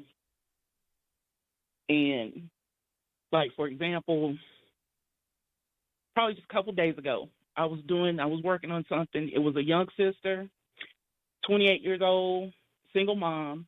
She was going to school full time, working full time. She was like she made $23 more than she was allowed to make. So denied. Right after that, here is a family of 9, 2 illegal parents, then had 7 kids. Their kids are all citizens. Boom, $1,700 a month, food stamps. And the thing is, like, when you're checking for the money that they make and stuff, they have these generic notices that say, oh, I make this much, and it's always signed by some random person, and you have to accept it. So, and the way that things are calculated, you don't even count all their income. So let's say, for example, they make $2,000 a month. Well, on paper, it says $2,000, but when you're actually doing it, it might be like $600. They're getting everything. Yeah, I mean, as a black person here, I mean, you want to get a credit card, they're going to make sure they check and make sure everything lines up. But for the illegals and whatnot, I've always said they can't. Their kids would be telling you, my mom and dad came here with nothing and they made it all on their own, which is the lie that they've been telling now for 100 years. Yes. Your mama and your daddy had the Homestead Act. Your mama and your daddy got assistance. You could not make it here if you didn't have any. So the lie, that'll be the lie that their kids will be telling in 20 years is mom and dad did it. They'll completely they'll completely leave out the story about the social worker. They'll completely leave out the story about the school district. They'll completely leave out the story about anything and everything else and swear up and down they did that. And in reality, they were given education, given health care, given food stamps. They paid absolutely nothing into the system. First of all, you're not even citizens. That's the first thing. You paid nothing into the system. So what is the goal of subsidizing them? The goal of subsidizing them is those 7 kids, because I want you to also understand that there's a more diabolical part of this. America right now is concerned about protecting its, quote, international interests. but you have some problems that are occurring from this. 30 years ago, China was not a military adversary. 30 years ago. 20 years ago, they were certainly an economic problem, but not viewed as a military adversary. Today, China is considered to be a military adversary. Well, this is particularly problematic because you're dealing with a nation with 1 billion people, while the United States is somewhere around 350, 375. Well, that's not great math, no matter how you look at it. Then when you consider that the white population is not having children like they used to, yikes, that's not very encouraging. You've been encouraging abortion among the native black population. Okay, that's not doing so great there either. So how are you going to get your numbers to replenish and keep up under those circumstances? And what they've let you know is that the solution that they've settled on is, well, we'll bring in a bunch of illegals. We'll bring them in. They're going to have a bunch of kids. Next thing you know, your military recruiting numbers that have gone down. Impoverished people are just as essential to capitalism as rich people are. A poor population is just as essential to capitalism as a rich population is. And so you're going to have all these folk here. They're going to say they're from underprivileged neighborhoods or whatever in the world. And eventually you're going to have a bunch of them who are going to go off in the military because they'll have to. They're going to be trying to get benefits for all the kids they're having. So they got a plan and a strategy that this will cycle back around. You'll have your numbers up. Of course, we need to feed capitalism. So we got to get the hotel workers and the janitors and things like that. Where's the next generation of that going to come from? Because there's only so many slots for the middle class that you can have. So when you think about this for a moment, it's actually a really diabolical thing. I don't really have the time to go into all the withering details and numerics about it right now. But I want you all to understand, when you take a look at Russia, when you take a look at China, when you take a look at North Korea, the United States is saying this is a numbers game and that you don't have enough human beings to throw at China. America does not have enough human beings to throw at China and Russia simultaneously. So they are unconcerned where they get the bodies from, so long as they get the bodies. Oh yeah, and that they're not black people with some sort of legitimate grievance against the government. And not those bodies, not those. Let's find some others. Thank you very much for giving us a call tonight. Let me get caller mirror code 215. You're on live with the Black Channel. What's your name? Where you calling from? Yeah, what's good, Jason? This new reconstruction. I'm out here in Philly. Okay, new reconstruction in Philadelphia. What's on your mind? Yeah, I wanted to bring to your attention, actually, I just wanted to let everybody know, because I don't hear a lot of talk about it, but it's something called the Dignity Act. It's a bipartisan bill. It's been introduced by Representative Maria Salazar out of South Florida. That's a Republican. And then you got Representative Veronica Escobar out in Texas. That's a Democrat. Now, this Dignity Act is allowing all of the illegal border crossers to work legally. So they'll have what's called the dignity status for 7 years. And if they want to continue on and live here from now on and be citizens, they get what's called the redemption status. And that's allowing all illegals to work legally. And this is a bipartisan bill, the Dignity Act. And the corporations, to your point earlier, the corporations don't get any penalty for having employed all these people illegally for how many years or generations. But all they have to do now is just do what's called E-Verify.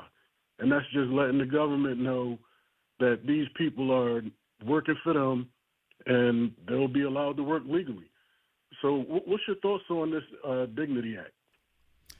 Well, certainly you're going to see some version of that. It's probably not going to go anywhere, but you're going to see some version or some iteration of it keep coming up, because what they're really trying to do is pick the lock, and they're trying to figure out what version of amnesty that they can get through Congress. That's what they're really working on now is, okay, what version of amnesty can we offer?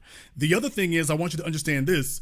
This is them advocating for their, quote, constituency, which is really scary when you think about the way your constituency aren't even citizens. What the hell kind of representative are you that your constituency aren't even citizens?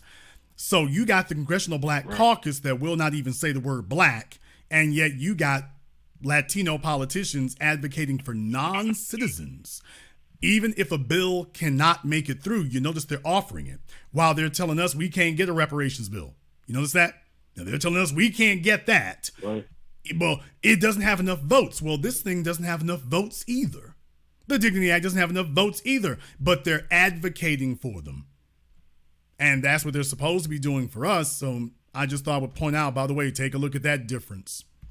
Thank you very much for giving us a call tonight. Let me get caller from area code 704. You're on live with the Black Channel. What's your name? Where you calling from?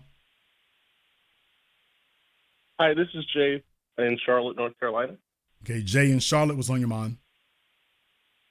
Just wanted to say thank you for the program and a couple of points. America was built on free labor. That's a lot of what I think is happening with bringing these folks over.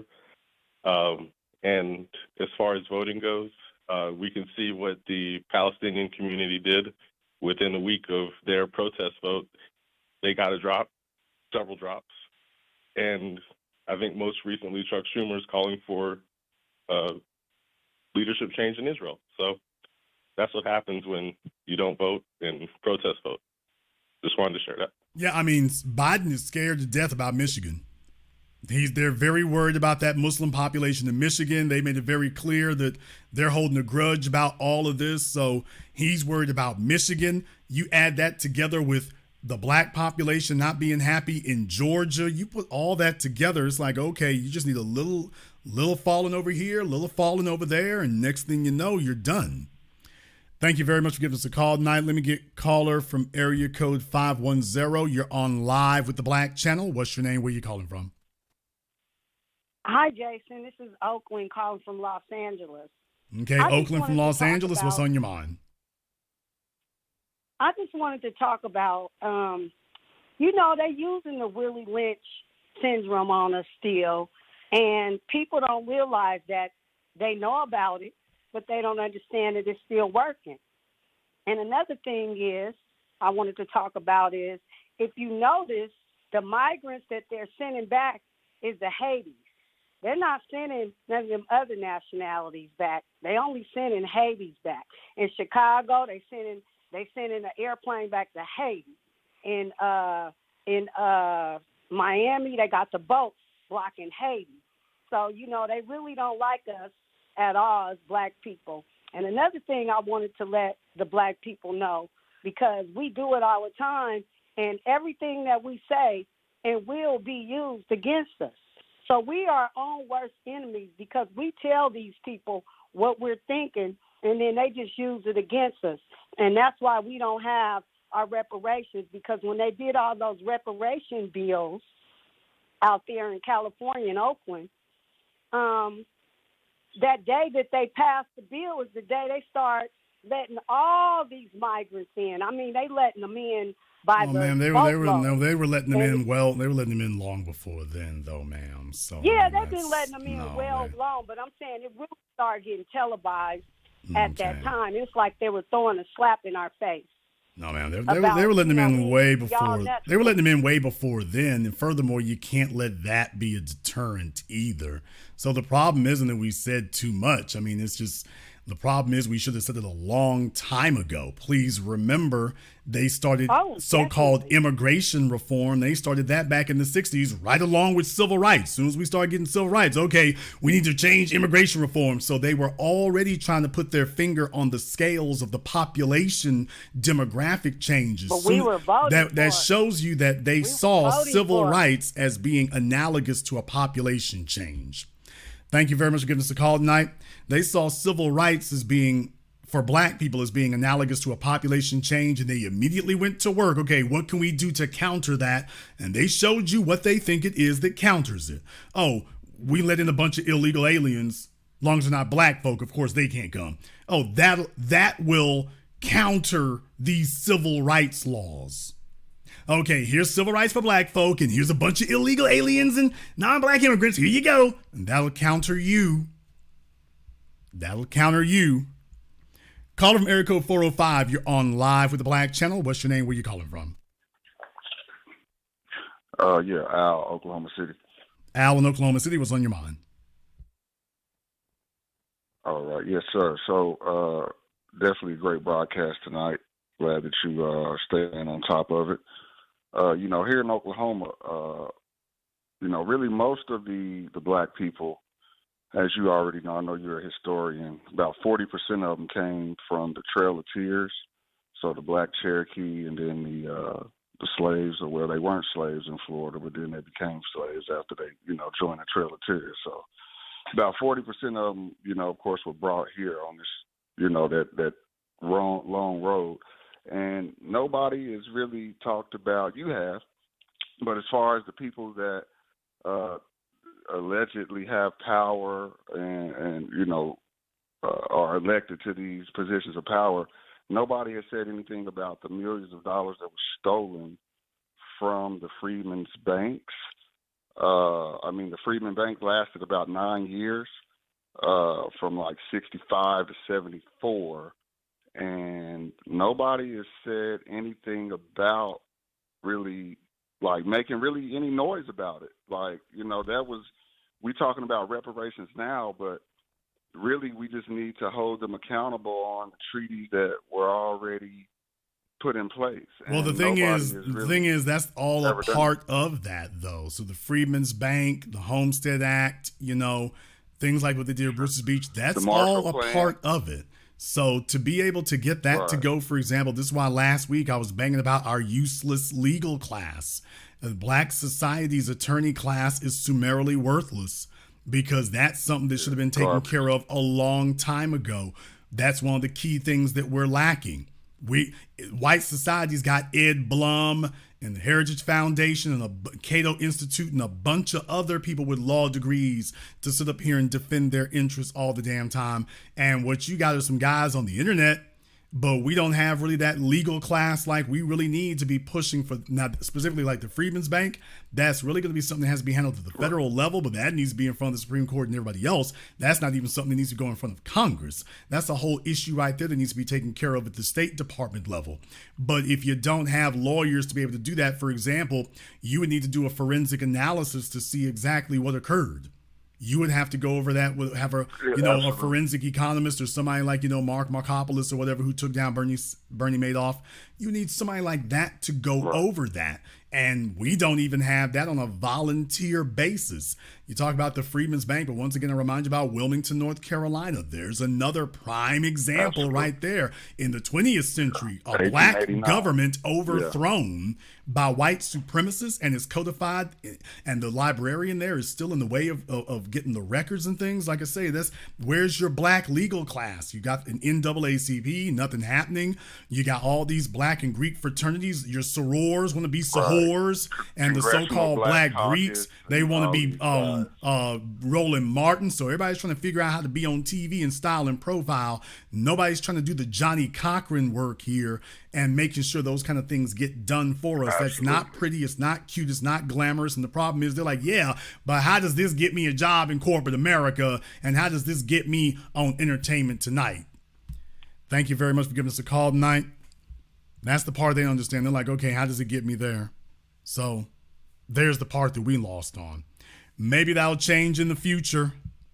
Maybe we will get to work on making sure that we get people in place who are going to do something about that, because we certainly can't count on the civil rights generation, and we can't count on the Clinton administration generation. We can't count on them. They don't have the interests. Furthermore, they don't have the competence to be able to do it. There's the real problem. They don't have the interest in doing it, but furthermore, they don't even have the competence. Put it in their hands and nothing would happen anyway. They couldn't argue their way through an exclamation point. It's big government. It's big business. Big numbers of illegals. Big profits. And be looking for more chicanery going there.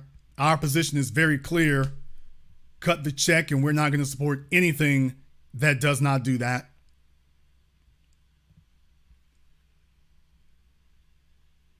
We're going to go ahead and wrap things up here tonight. If you are new here to the Black Channel, welcome to the Haven of Intelligent Black Thought. We do this every weekend. Click that red subscribe button. Click that yellow notification bell. Join us each and every time that we are here. If you haven't been to our Indiegogo for our new documentary film, 8 a.m., the link is in the description. You want to go ahead and check that out. If you haven't been to our website, blackchannelfilms.com, you want to check out our past documentary work so you can get up to speed. 7 a.m., Gentrified, Race War, all available on DVD and streaming. Go to blackchannelfilms.com. That is blackchannelfilms.com. I want to thank everyone who has contributed to support tonight's program on PayPal, Venmo, Super Chat. Thank you all for tuning in live or recorded. Thank you for liking, subscribing, and sharing. And this concludes tonight's broadcast of the Black Channel. I am your host, your brother, your humble servant, the Black Authority. And until next time, my brothers and my sisters from around the world, remember, Black is the future.